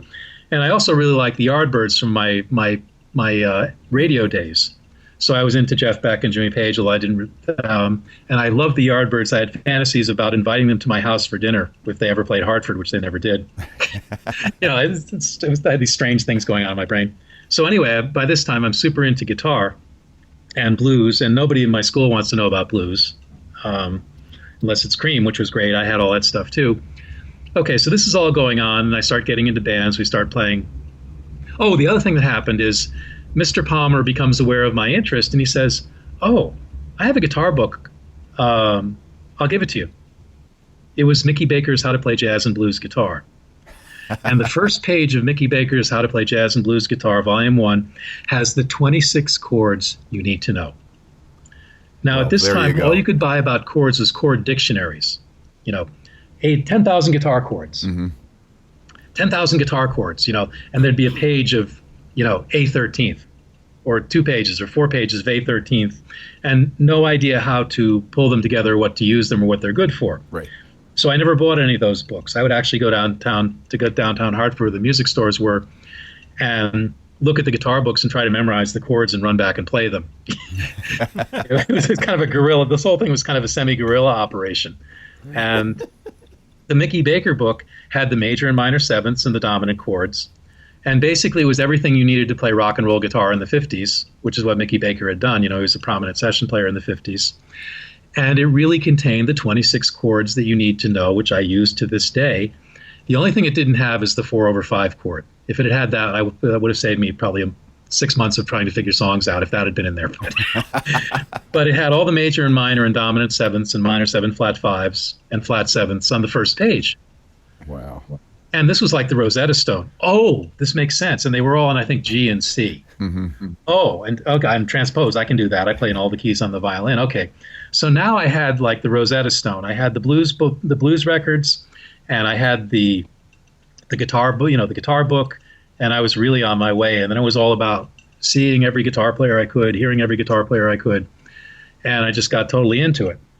Now, where did the reggae come in? Okay. That was my next question. Where did the reggae come in? So I'm playing in battles of the bands, and battles of the bands were great because if you won, the band made 40 or 50 or 60 bucks, and Totally. that was a set of Ernie Ball Super Slinkies and a mono album or a couple of 45s, and for somebody living at home, that was all the money I needed. Totally. So, I didn't care about anything else. And so this was fine. I played in bands, and we started getting little gigs, and we started playing out, and it was hard rock, and the band didn't have enough songs, so I ended up taking very long guitar solos to fill out the time, which was a great thing to have happen at a young age. Oh, for sure. To have to improvise. Right. So it's a confidence builder, and it gets you all the girls. Well, it didn't do much of either at that point, but it was a start. So anyway, I got to college. I was a fairly accomplished guitar player. I'd even done some bar gigs. I was underage. The drinking age was 18 then, but I was relatively tall for 16. I was the same size as I am now, and either they didn't care or they didn't notice. And so I was already making these little sums of money from the age of 14 or 15. And the idea of, like maybe not having another job was sort of looking plausible, or like you could see a way from here to there. And there were a lot of bands around playing. It was a very busy time, and there were concerts in the park, and people would go. And I couldn't wait to go to college and get more of this stuff. So I went to college in Hartford. I went to Trinity, and Trinity had a movie theater. Now, Simsbury did not have a movie theater, so I never saw any movies when I was growing up, unless it was a birthday. And then we'd go into Hartford and see a movie. So Trinity had a wonderful film society, and they did a lot of independent movies from all over the world. And my second semester freshman year, what happens but the harder they come? It comes to Trinity as an independent foreign film. Now, I went to everything at the movie theater. It was called Cinestudio. I went to everything at Cinestudio because it was a movie. I was making up for, 17 years of not seeing movies. I was going to see everything that they brought in there. And this was about music. And I'd already read an article in Rolling Stone about reggae, so I knew it had existed. It even mentioned Lynn Tate and Toots and the Maytals. But they said something to the effect, only illiterate Jamaicans can play it. It's the simple beat that only illiterate Jamaicans can play, which is very patronizing. But I thought, wow, only Jamaicans can play it? That's interesting. So I kind of had my ear up, my eyes on it. So I went to the movie, not expecting anything in particular. And of course, if you haven't seen The Harder They Come, you really should. It's one of the best music movies ever. And it stars Jimmy Cliff and Toots and the Maytals and any number of people, a lot of whom I ended up working with later. And when I saw it, I had exactly the same reaction. There's one scene where Jimmy Cliff is playing an aspiring reggae singer, and he goes to the recording studio and he watches Toots and the Maytals recording Sweet and Dandy. And they start singing Sweet and Dandy, and I got the same feeling that I got when I first heard B.B. King. What is this stuff, and who's been keeping it from me? I just fell in love with this stuff. It was like, oh my God, who knew? Mm-hmm. Yeah. It turned out that in 2003 or 2004, I actually got to remake that very same song with Toots and the Maytals, including some of the people who played on the original session, and Trey Anastasio from Fish. Oh, right. You were So telling me about this. I that was something coming completely full circle. The very song that inspired me to get interested in the music, re-recording it with the people who came up with it in the first place, and then getting a Grammy for the record. It was kind of like, whoa, you can't make this stuff up. Right. That must be. It's so great how things come full circle. Yeah, to actually see the movie. It's so and then corny, be, you wouldn't even write it in a story. Right. Well, So it's like that movie. What was it? The one with Mark Wahlberg, Rockstar. Yeah. Okay. Right. Where right. he's like in a cover band doing the songs of a band that he liked, and then next thing you know is he's in the band. Right. As the yeah, it singer. was kind of like that. It was more roundabout, but it kind of ended up like that. And okay, so I saw this movie, and now I'm like really into reggae. I'm still into blues. I've also gotten into jazz by this time. I'm into basically everything I can get my ears on that's good and interesting. And I've got big ears. I always, I was always open to it. Mr. Palmer was open to everything, and I really learned from him to listen to everything, even if I didn't like it. And of course, I was very opinionated, like most young pups are. But I was into all these various kinds of music, a lot of which had a black orientation for whatever reasons. My therapist could help you with that, maybe. But I'm into all these different things, and the Desmond Decker tune "Israelites" was actually a big top 40 hit in Hartford. So I'd heard that during my top 40 days, and I saw from the album that he was from Jamaica, but I had never made the connection. Yeah, I mean, that was a big hit. That was a big hit reggae all over. in 1965 or 66 when that was a big tune. And in fact, Lynn Tate and Jackie Jackson from Toots's band play on that record. So when I worked with Lynn, I was actually working with the guy from whom I'd heard it first. There's all these circles that seem to come back. Oh yeah, and at that point, I don't know that anybody was even using the word reggae. It was just a hit song. Period. It was a hit song. It was called. In those days, it was called Rocksteady. Lynn Tate's era of reggae was called Rocksteady, and he's really the architect of it. I'd love to get into Lynn. That he's like a whole podcast. He was a very interesting man, and underappreciated by people who weren't musicians at the time, in my opinion. But anyway, so now I'm on the lookout for reggae, like reggae. And I'm in Hartford, so it's easier. There's actual record stores. It's not a big thing in the States. But it turns out that Hartford had at that point the second largest Jamaican population in America after New York City. Wow. It's a little hard to believe. Who knew? Yeah. I certainly didn't. Growing up in Simsbury, they were all black people and they were all scary. The polite word then was Negroes, and then it turned to blacks during the civil rights kind of era. But as far as we were concerned, they were all scary, and they would all do horrible things to you if they caught you by themselves. And my parents weren't like that in the slightest. In fact, they participated in this program where you paired up with a black family, and one of their kids came out and stayed in the country with you for the summer. So by then I'd already been in the projects and met the family, and the family had come out to our house, and I realized that, that they're like anybody else. They're people, and they love their kids, and they aren't necessarily scary. Some are, some aren't, just like anybody else. So my parents didn't have any of this stuff in them, but the people I grew up around with me did. So, Hartford is a very polyglot city for a place its size, and there were Jamaicans there, but I didn't know it, and I didn't identify West Indians as being any different from Americans, which is a huge mistake, but one of many I made. Anyway, I'm on the lookout for reggae, and I don't get anywhere with the search until I go out to the Bay Area for a year in 1974, to do independent study about political philosophy. And the Bay Area was the first part of America to get into reggae, except for Cambridge and the indigenous Jamaican areas that always supported it. But the first non-Jamaican area to really take to reggae was San Francisco. So here I am in the Bay Area in San Francisco in 1974. The first Whalers album is out. The second one is about to come out. The Harder They Come is out. And there's already a reggae album by an American group called the Shakers. Well, I didn't buy that one, but Berkeley had much better record stores than Hartford. And I did buy every single thing that said reggae in the record store. I got the Whalers record, and I got the Harder They Come soundtrack, and I had those two. And what happened next is I sat down to try to play it, and I was kind of cocky in those days, and I thought, I can learn this. I can learn stuff off of records. Right, it's a couple of chords. And I couldn't play it. Wow. I could hear what the chords were, but I couldn't play it. And then I got real interested. What do you mean I can't play this shit? Excuse my language, but It's okay. Wow. What do you mean? No, that's not an acceptable answer. Right. So I started really listening to this stuff. What's going on? What's the guitar doing? And I'm coming at it from the perspective of a rock guy. I had a Trainer 4x12. I had an SG. I might have had a wah. I had a wah. I'd gotten rid of my fuzz tone by then. I was just into turning the amp up and playing blues rock. And it didn't occur to me that they were making the records very quietly and not using distortion and stuff, because it just didn't occur to me. I had no clue. But I couldn't get the rhythms either.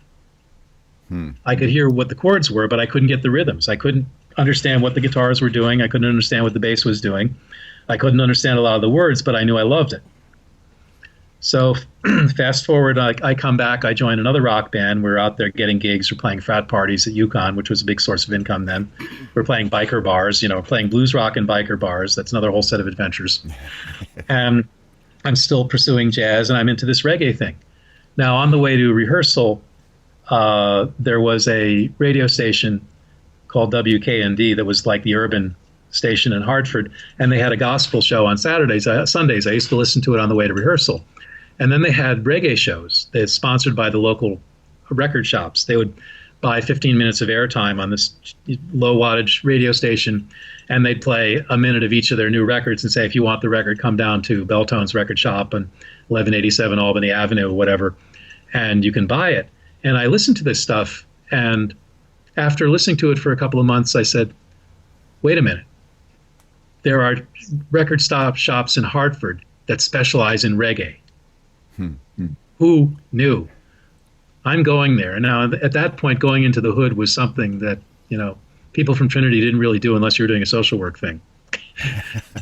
And the mass transit system in Hartford is just horrible. And the bus ride from Trinity, which is in the south end, to the record shops, which are in the north end, was a good 40, 45 minutes of, going down Albany Avenue, which is one of the main drags in the black area of Hartford. So it was kind of daunting, but I thought, I'm going to find out about this stuff. I got up my nerve. I walked into one of the shops, and they thought I was a cop, and they wouldn't wait on me. So I got on the bus and went to the next one. And this one happened to be run by a fellow who was Family Man's half-brother from the Whalers. And I walked in, and he looked at me with intense interest and said, what are you're looking for records? I said, yes. Do you have anything by Toots and the Maytals? He said, yes, I have a number of their records. And in black record shops in those days, you had to play records for people to buy them because a lot of them, to be honest with you, couldn't read that well and were afraid you would sell them something that wasn't the right record if you didn't actually hear it. Right. Or to play it in front of them. I don't know if that was true by then, but the tradition was that in black record shops, they played the record for you before you bought it, and the white shops wouldn't do this. So this was very new to me. And this guy thought, well, I have a live one here. I'm going to play him some records. I'm going to sell him some stuff. So the next hour or so, he played me records, and I said, yes, no, maybe, and I left with a stack of these things. And I got back to the campus in one piece, and I thought, okay, I've got a pipeline. Mm-hmm. Like, I can find out more. So whenever I had a gig, or whenever I had a part-time job then, whenever I had some money, I would run down to Belltone, and I would go talk to him and go through these records, and he would play them for me. I'd buy some, and so on and so forth. And finally, after about 6 months of this, he said, are you a musician? And I said, yes. He said, how did you know? He said, I can tell by the questions you ask. My brother's a musician. My brother's Family Man. So I went, okay, this is pretty wonderful. Family Man's brother is my record shop guy. So anyway, he said, okay, you're a musician, so let me explain this to you. So he flipped the record over, and he started playing the dub mixes and pointing how the instruments dropped in and out. And, I'm not sure if you're familiar with Reggae 45s, but in those days, the A side was the vocal version and the B side was the dub version, which was the record without the vocal. Mm-hmm. And there were two reasons for this. The first of all, of course, was it was cheaper for the producers to put one record on the vinyl with a remix as opposed to two songs, for which they would actually have to pay session musicians for the second song. Right. And the second reason was that they used to play these records at dances, and DJs would improvise over the dub version live. And this is it was what an early year? thing. It was an early version of like singing to tracks. This is what year? This is 74. Get the hell out of Interesting. Yeah, that's a whole thing. All this hip hop and what they call the drop in EDM now. Mm-hmm. The bass comes in. Jamaicans are doing this in the 60s. Yeah.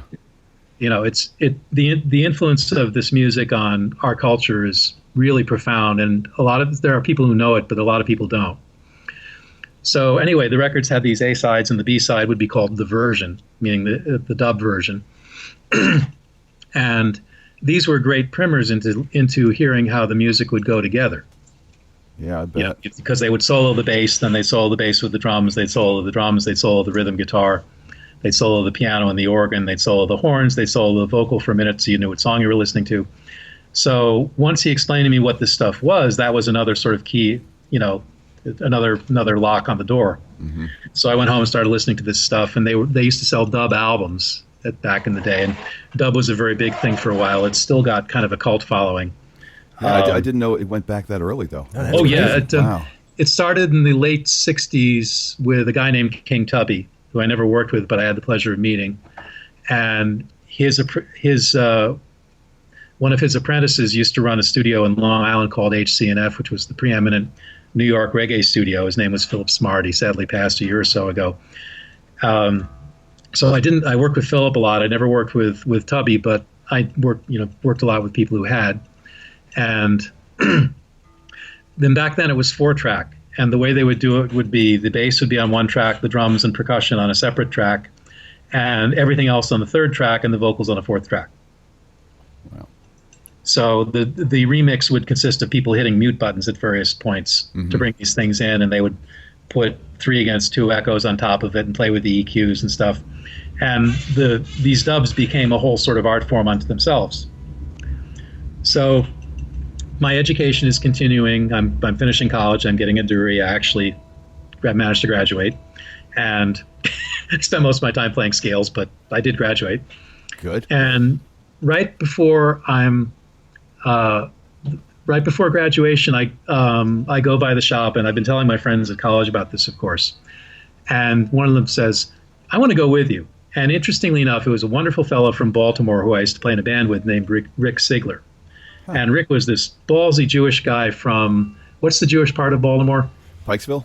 That's it, Pikesville. Yes, he was from Pikesville. And his father used to had some kind of a business collecting money in the ghetto and stuff. It was, he was a brilliant, tough, passionate, slightly rough around the edges guy whom I miss terribly, and he was a great guitar player. Yeah, I think there was a band around here that I knew of back in the day. Was it Zig Ziglar? Any relation? Do you know? I think it was his name was Sigler. I don't know I don't know if there's a relation or not. He never mentioned it. He had a sister, and his father played harmonica, but he was the only one to really, I think, try to play. Anyway, we were great buddies. We hung out. We wrote songs together. We played in bands together. And he, being the bravest of my friends, decided he was going to accompany me on this journey because he wanted to see where all these records were coming from. So we walk in, and I introduced him to Beltone, the guy who owned the shop. And I said, "This is my friend Rick from college." And Beltone says, "Great, welcome," so on and so forth. And we start picking out records. Then we listened to a few things, and then Beltone says, "I'm promoting a show at the West Indian Club. And I have a band, but they need a lead guitarist. You've been buying this stuff. Do you think you can play it?" And by this time, I'd actually made a breakthrough in learning how to play it, but I would never have told a Jamaican that. And I was about to say, "No, I can't play it." And Rick, being the ballsy guy he was, popped up and said, "Oh, no, he can play it. He plays great. He plays in the dorm all the time. He can definitely do it." And I never would have said that. Right. Of course. So Rick says it, and the guy says, and Beltone says, "Well, great. When can you come by for an audition? They rehearse on Tuesdays and Thursdays." And I said, "Well, I can come Tuesday." And I called my father and borrowed the car and went to this little basement in North Hartford and met these guys. The first Jamaican reggae band I'd ever met. They were called the Mighty Venturians, and they were lovely people. And I played for them, and they liked me and hired me. Wow.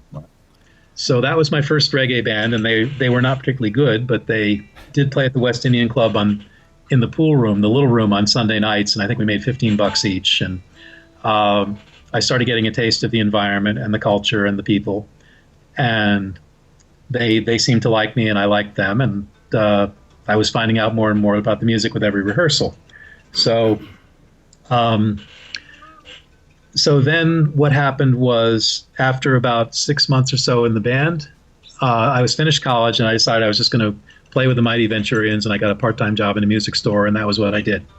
I was playing in the Mighty Venturians, and the leader, God bless him, would come to my apartment and pick me up and drop me home after rehearsal, so he must have really liked me. Because I didn't have a car then, and the buses didn't run that late. It wasn't an option to get there by bus. Wow. So I'm playing with the Mighty Venturians, and one day there's this big buzz at rehearsal, and this entourage walks in. And it's a guy named Horace Andy, who's now one of the lead singers of Massive Attack, the big British trip-hop group. And Horace also is a very well-recognized and respected Jamaican singer who had recently moved to Hartford. He was about to do a new record, and he had heard about the band and was thinking about using the band on the record. So he comes to rehearsal, and there's this big fuss, and everybody's nervous, and I know this guy is somebody, but I don't know who. And at the end of, we take a break, and he walks up to me and said, "I love how you play. Are you from Jamaica?" And I said, "No, I've never been south of Philadelphia." He goes, "Are you, what, you know," he says, "I want to make a record. What are you doing next Wednesday?" I said, "Well, nothing. You know, we rehearse on Tuesdays and Thursdays." He goes, "It's in the studio's in New York. I'll come by and get you at 1:00.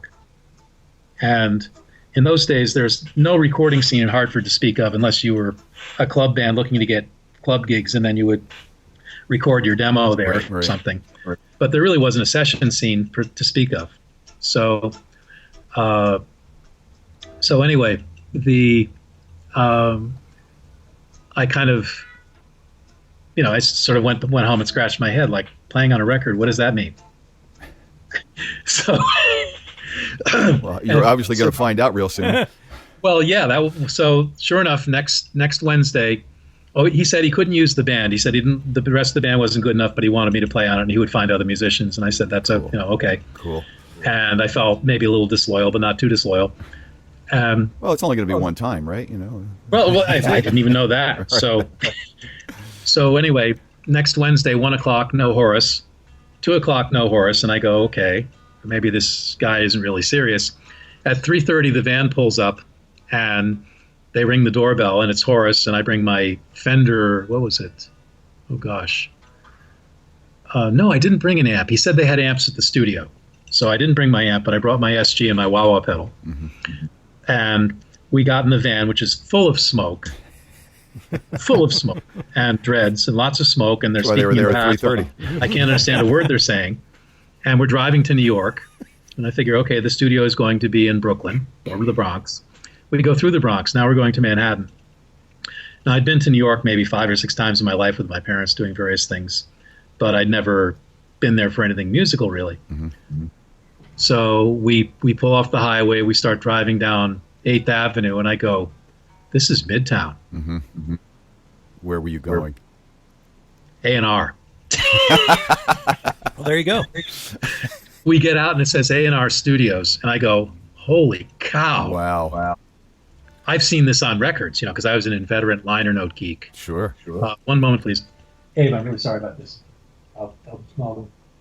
Okay, so now we'll apologize to my student who's being very good about amusing himself. So I went, oh my God,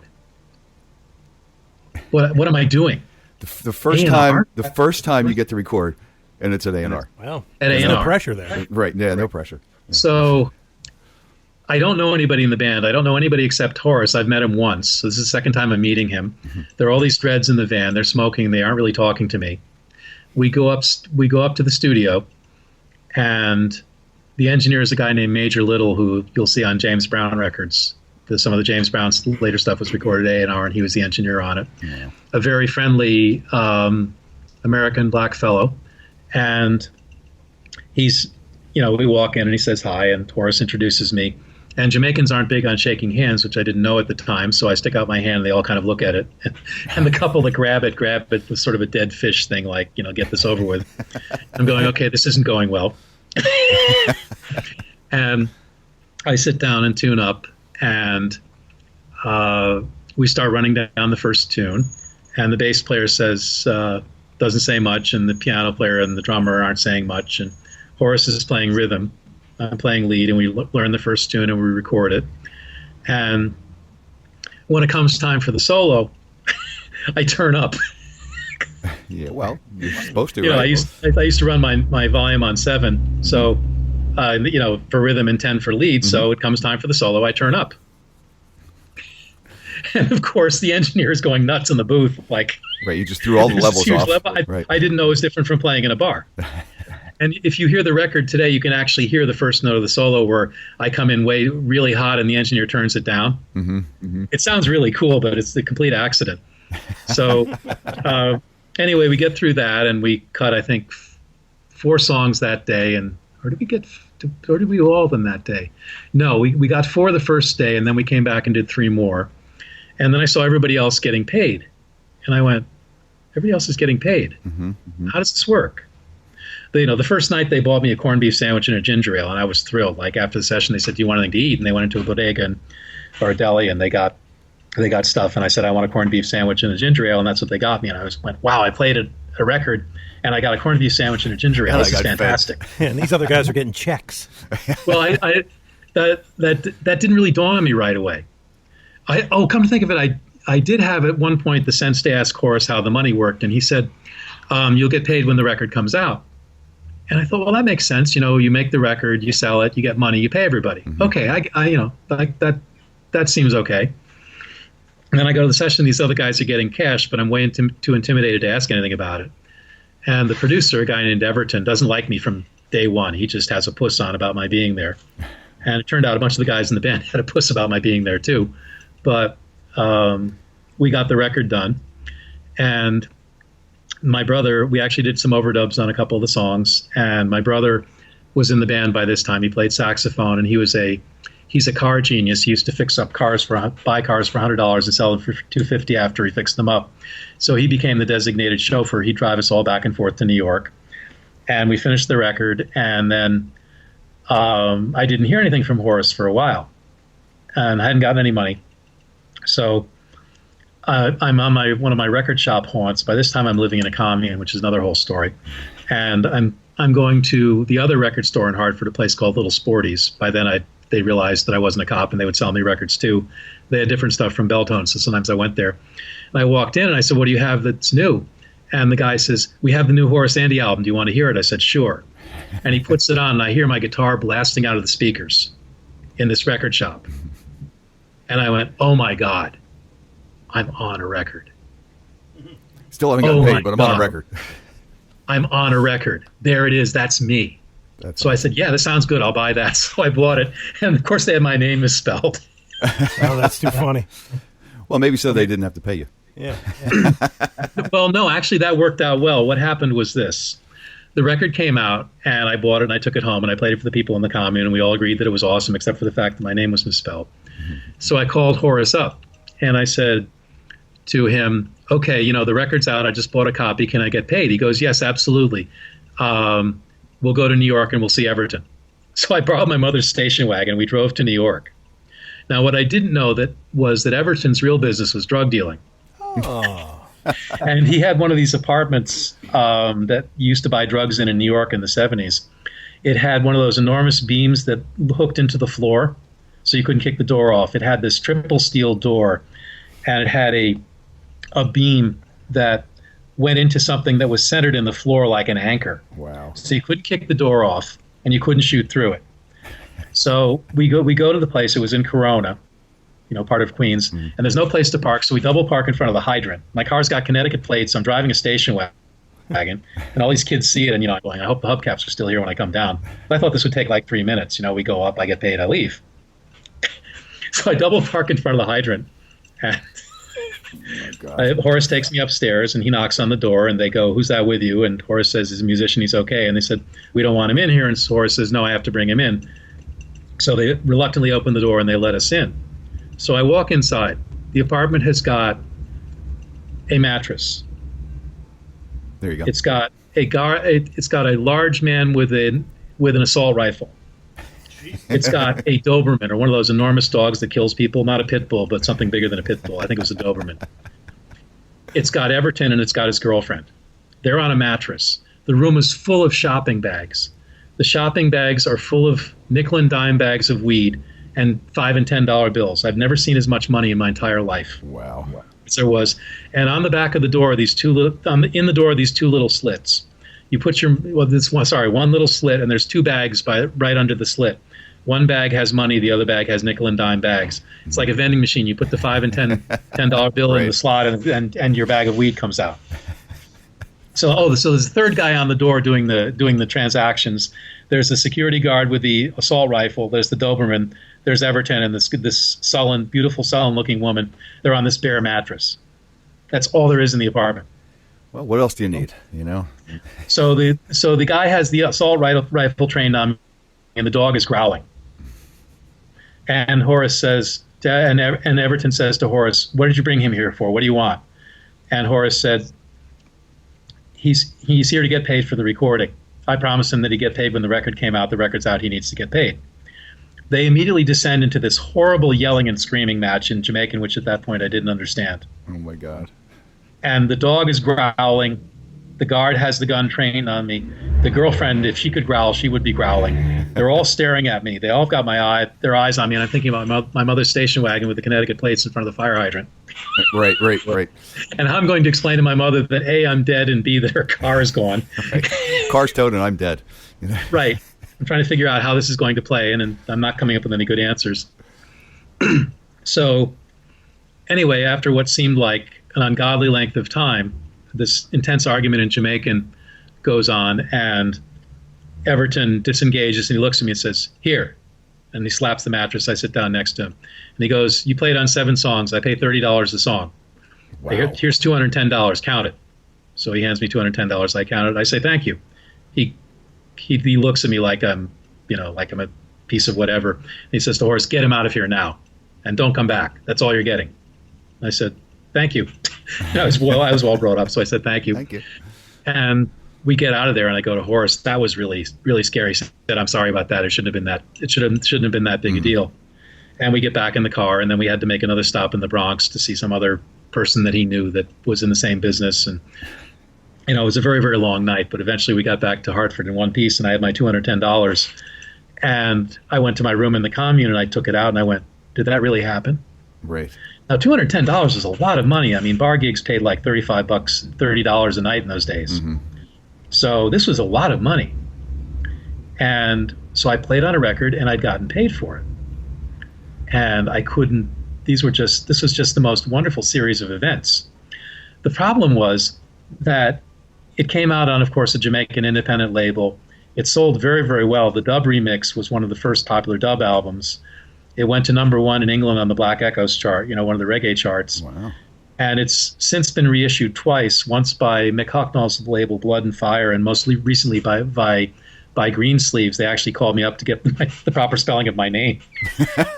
Finally, after 35 years or whatever it was. This is 77 that we did it, I think, and it came out in maybe we did it in 76 and it came out in 77. I'm not totally clear. I've seen different release dates for it.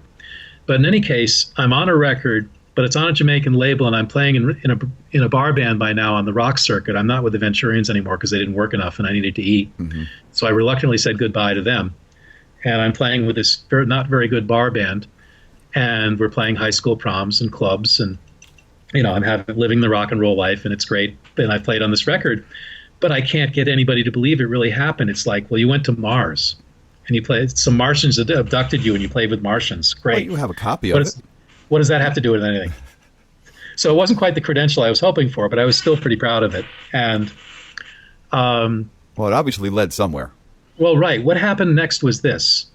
And then I should probably call a stop to this after I tell this story, because it's another whole long story. My student is here. Can we resume? Is that okay? Or go ahead and do it real quick, and then we'll. I'm sorry. I'm only up to 1980 now. So tell me what you want. Tell me where you want me to stop, I guess. Well, get us into where you got, I guess, the big break, because it had to happen. It had to happen because of this. To me, all these things are big breaks because Sure. they all lead to other things. So anyway, this record came out. Unbeknownst to me, it was selling extremely well. So one of the guys who worked for Island approached Horace and said, would you record a record for me on my private label, not on Island? And Horace said yes, and he immediately went for me and said, Lister wants me to make a record for him. I'm going to Jamaica to do it. I'd like you to come. Mm-hmm. And by this time, I had realized the bar scene in Hartford was kind of just what it was. People weren't getting signed out of it. People were going around playing the same 30 clubs and making a living and, drinking beer and chasing girls. And it was fun, and it was kind of its own little universe that made a lot of people very happy, but there wasn't any way out of it. Right, no future.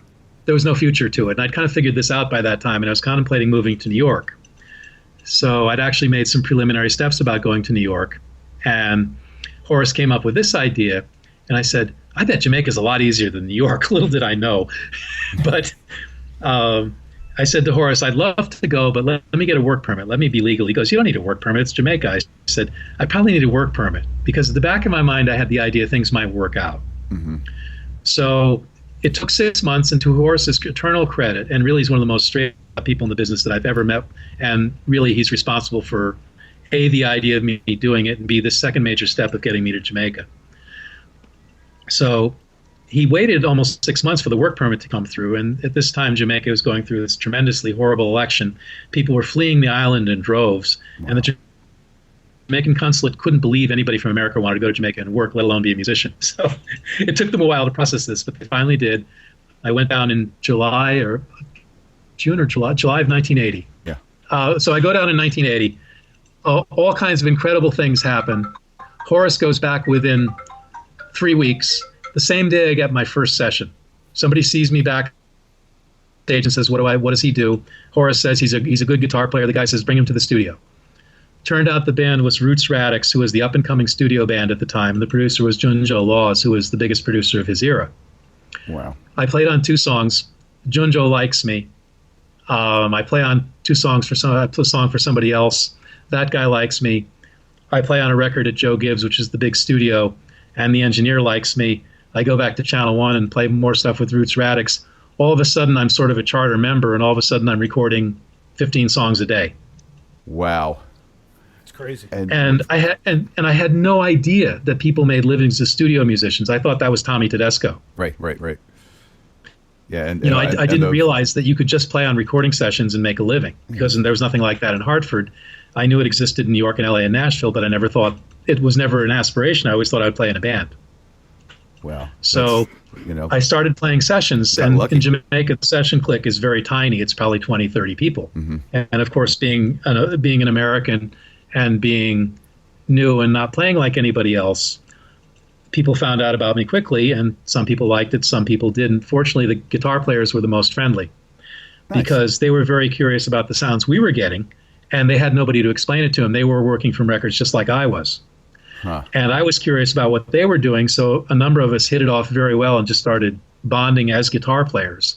And once everybody saw that the guitar players liked me, there was one major guy who didn't, but most of them did, like the 6 or 7 others who were working all the time, saw me as somebody they could learn from and somebody that they liked being around. And once the guitar players and the other musicians were cool with me, I started getting work. Of course. And then that led to joining Lloyd Parks and We the People, which was the band I talked about before with the Shure Vocal Master. Mm-hmm. Lloyd ran into me on sessions, and he was kind of intrigued. And one of the guitar players I was closest to is a fellow named Bo P, who's still one of the more prominent guitar players down there. Nice. And Bo P and I hit it off really well. And he played in Lloyd's band, and he'd been the only guitarist for a long time, and the band had been nagging Lloyd about getting a second guitarist. So I went to see the band play, and they knocked my socks off. It was yet another time in my life where I thought, how come I haven't heard about this? And I saw that there was one guitar player, and I saw exactly the spot on the stage where I would stand. And I said, there's room for me. I'm going to be in that band. And 3 months later, I was in it. Awesome. And that just led to everything else that you've been doing what forever. Happened was in addition to being the top band in Jamaica, they were the backing band for Dennis Brown, who was considered Bob Marley's heir apparent. He was Bob's favorite reggae singer, and he'd just gotten signed to A&M. In fact, I played on his first album, but they left my name off it, which was common in those days. Well, hopefully you at least got paid for it. I did get paid for it, and I got plenty more work out of them, so I did okay, but I'd love to have my name on the thing. Yeah. And so I got to... I joined We the People in January of 1981. Dennis's album dropped a month or two later, and by June we were touring the States with Dennis Brown for A&M Records. And I was touring with an artist on a major label and playing with the best band in Jamaica. And as soon as that happened, the session work just started exploding. Wow. All in Jamaica. All in Jamaica. The band was very popular, particularly among producers and musicians. Sly used to come and watch our drummer, Devon, who was one of the great unsung drummers in reggae. Mm-hmm. That would be who Sly would watch for relaxation. Sly and Robbie. Sly and Robbie. Yeah. And these guys would all come to Skateland, which was the big venue in Kingston at the time, and they would see me play with the band, and they liked what they heard, and a lot of them hired me. The other thing that happened was most of the artists in those days didn't have their own band. So we were like sort of the King Curtis band backing Dick Clark's Caravan of Stars. If there's a stage show in Jamaica, you hired the 10 singers you wanted, and then you hired Lloyd Parks to back them up. So I had to learn everybody's songs. I got to meet everybody because we played with them. And then I learned the songs I didn't know on the dance gigs, where we played these marathon sets that were like one long disco medley. The songs ran into each other. Nobody would tell me what key or anything. It was sink or swim. And the whole band was like that, sink or swim. You'd run a tune once, twice in rehearsal. You'd be expected to play it back on stage immaculately. It was the most incredible training.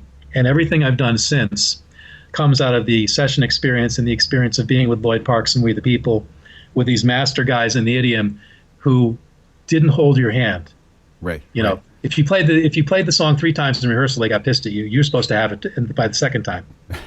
But the thing is, I mean, you know, they welcomed you, this outsider, after they welcomed me. It's incredible. It's one of the most incredible things about the story. Yeah. Is the lack of resistance. Yeah.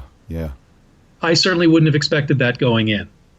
Especially a genre that, you know, is I would assume pretty closed.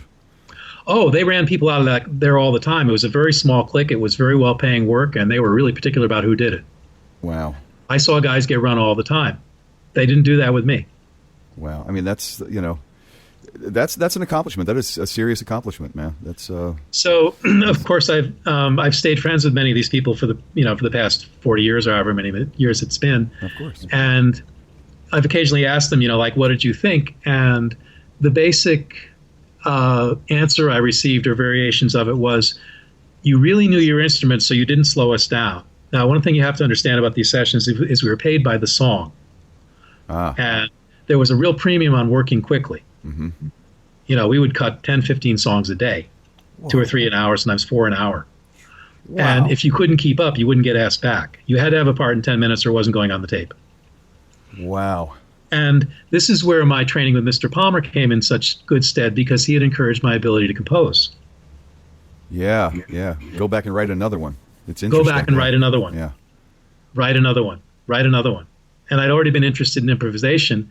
And when I realized that studio work was improvising on a small scale, coming up with 1 or 2 good lines that fit into the record, then all these things started coming into place, and I got very fluent at it very quickly. That's very cool. The other thing that people have said was, you came in with an attitude of respect. Most of the people who come from overseas try to boss us around. You never did that. And the other thing that people said was, if somebody asked you how you did something, you were happy to show them, because the older players are very secretive about their knowledge. They didn't want anybody to know what they knew because they were afraid you might take their gig or something. But I didn't come in with that attitude. I'd never had it. And it didn't occur to me to even do that. So if somebody said, how do you play that lick? I would stop what I was doing and show them. And, you know, that's very funny, because it took you so long to figure out how they did it in the first place. You know, because when you started to attempt to play it, you couldn't. Oh, God, it took 2.5 years to even get and close to be able to share right. that freely, you know, that says something, man. That's very cool. And they were the same way, you know, that we had long talks about what we were doing and why. And, of course, I was working with these guys in the studio. We were coming up with these parts together. We were correcting ourselves. Everybody wanted to get the job done fast, so there was no advantage to not helping somebody else. Well, if they helped you get the job done, then you all got paid. Exactly. Right. And whatever got in the way of that was a waste of time. Right. So the fact that I was fluent and I knew my instrument and I knew music, they didn't always communicate that way. Some of the people were very literate. Some of them weren't. Some of them were extremely highly educated musicians. Some of them were real street guys, and they were on the same session. Yeah. So, and none of the artists knew anything. The artists would come in and sing a cappella, and we would make up chords for them and a bass line and arrangement and record it in 15 minutes. Wow. I saw a chart once in 5 years. And I saw maybe 3 or 4 artists who could come in on guitar and play the song for you. Everybody else was a cappella. Wow. So you had to be quick, you had to keep up, you had to think on your feet, you had to get along with everybody, and you had to have a good part fast. It was the most amazing training. Everything I've done since draws on this. It was an incredible school. I mean, if I was teaching at a music school, I would recreate this curriculum for people. Oh, that's an awesome idea. Yeah, it's kind of like baptism under fire, but man, you know, if you pass through the fire. Now, the other part of it was I didn't understand the language. You know, Jamaican patois is really a foreign language. And most Jamaicans are fluent in standard English to the extent of at least 300 or 400 words, you know, most of the roots people. and some of them are fluent in both. Some of them are incredibly articulate in English and articulate in patois. But some of them are only articulate in patois, and in a lot of cases, these are the guys I was working with. So they would say something like, "No, do that," which means don't do that. And I'd go, "Do that?" And I would do it, and I'd do it, and they go, "No, ma, no, do that." So it took a while to figure out that "nah" meant no. Right. I didn't actually really learn it until I went on tour with these guys, and I was in the bus with them 12 hours a day. That was when I really learned the language. What do they call it? Immersion. Yeah, exactly. It was like what's the Rosetta Stone with guns and weed. Well, there you go. Well, you know what, Andy? That's a perfect place to leave this. Yes, it is. The Rosetta Stone with guns and weed. I'm not great at pacing myself with the stories. I have a million of them, but I can't do 15-second sound bites with them. Totally. Well, this was very cool, and this was I mean, it started out differently than we have been starting these, but it started out in a very educational way, and and then we got into some history. So either way, it's very cool, man. And this, I think you're the first reggae player we've had on. Absolutely, yeah. So that's I'm honored. I'd be happy to suggest more if you want more, because Dwight Pinkney is definitely one you should interview. Oh, we'll definitely touch base about that for sure. Absolutely. Cool. He's the guitar player, the lead player in Roots Radix. At one point, there was sort of a toss up whether they would ask me to do it or him, and they went with him, and it was a much better choice. Well, I don't think too many people went wrong with having you play for them as well. Well, so. I ended up with We the People, and that was better for me because they had a horn section and they did a different set of things that were more fitted to what I could do. Well, there you but go. Dwight used to send me to sub for him when I just got there. So you could imagine the level of trust and respect and humanity that takes, to be an established guy on that scene, and some guy from another country shows up, and in 2 months you've made a determination about them that they can cover for you. Wow. So he and I have been close ever since, and he's a very articulate guy, and he's even older than I am, and he can tell you a lot more about the early history. Wow, that's very cool. We'll definitely keep that in mind, and we'll touch base with you and see if we can get him to fit in the calendar somewhere. But okay. And in the meantime, I'll reach out to him and see if he's amenable. He probably will be. Okay, cool. And we'll go from there. Excellent, Andy. Well, I know you got a student very patiently sitting there, so we're going to let you go. And thank you so much for being on with us, man. And breaking reggae ground, man. Yeah. It wasn't. We couldn't do it with weed and guns, but hey, man, talking's almost as good. You're not missing anything with either. There you go. All right, Andy, thank you so much, man. Have a great evening, a great rest of the day, and a great rest of the week, and keep doing it, man. Okay, thanks. All right, see you. All right, bye. Bye.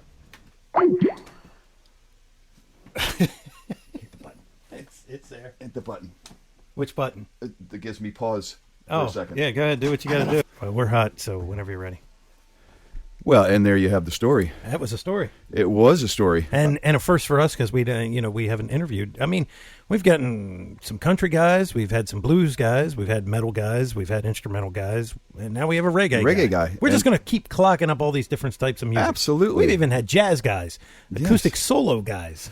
But never a reggae guy. Never a reggae guy. We'll probably get another one. Yeah. From Andy. And it's different type of music, and it's big in areas of the world, but not all over. True. And the thing I found interesting is that on the surface, it seems really easy. A couple of chords, chunking on the chords. I think the rhythm kind of stays the same, but the patterns change a little bit. Yeah, but it just seems. I mean, it's certainly not 9s and 13s and diminished, augmented 40-second chords. But it's their own style. It is. But when he attempted to play it, it's like, I can't play this. Well, I can't play this. I guess the rock and roll and the blues and stuff, it just doesn't lend to go that way. And it's probably a lot of upstroke, which you're because it wasn't derived from that. Absolutely. It wasn't derived from our music. Right. Yeah. Right. It's a thing unto itself, and obviously it's an art form unto itself. And, exactly. But when you're really good at it, people keep calling you. Yeah, they do. Yeah, they do. That's really cool. That was like he was describing the Jamaican experience in the studio, kind of like what it was like the Wrecking Crew and all those other kind of guys, where the studio musicians were there. And the artist would just come in, and you charted. You played with that artist, and then the next one would come in, and you played with that artist. And it's such a great environment, man. Yeah, man. And I just couldn't believe how many songs in one day. That's nuts. Oh, what do they say, 15? Yeah, it's insanity. My God, it takes 15 days to record a song nowadays. Sometimes 15 months. Yeah, right. It depends which version of Def Leppard you want. That's true. So until next time, my friend. Because it just keeps getting more interesting. That's right. I'm Mick Marcelino, and you're? I'm still Jeff Bober. Look at that. And we're always saying. Onward.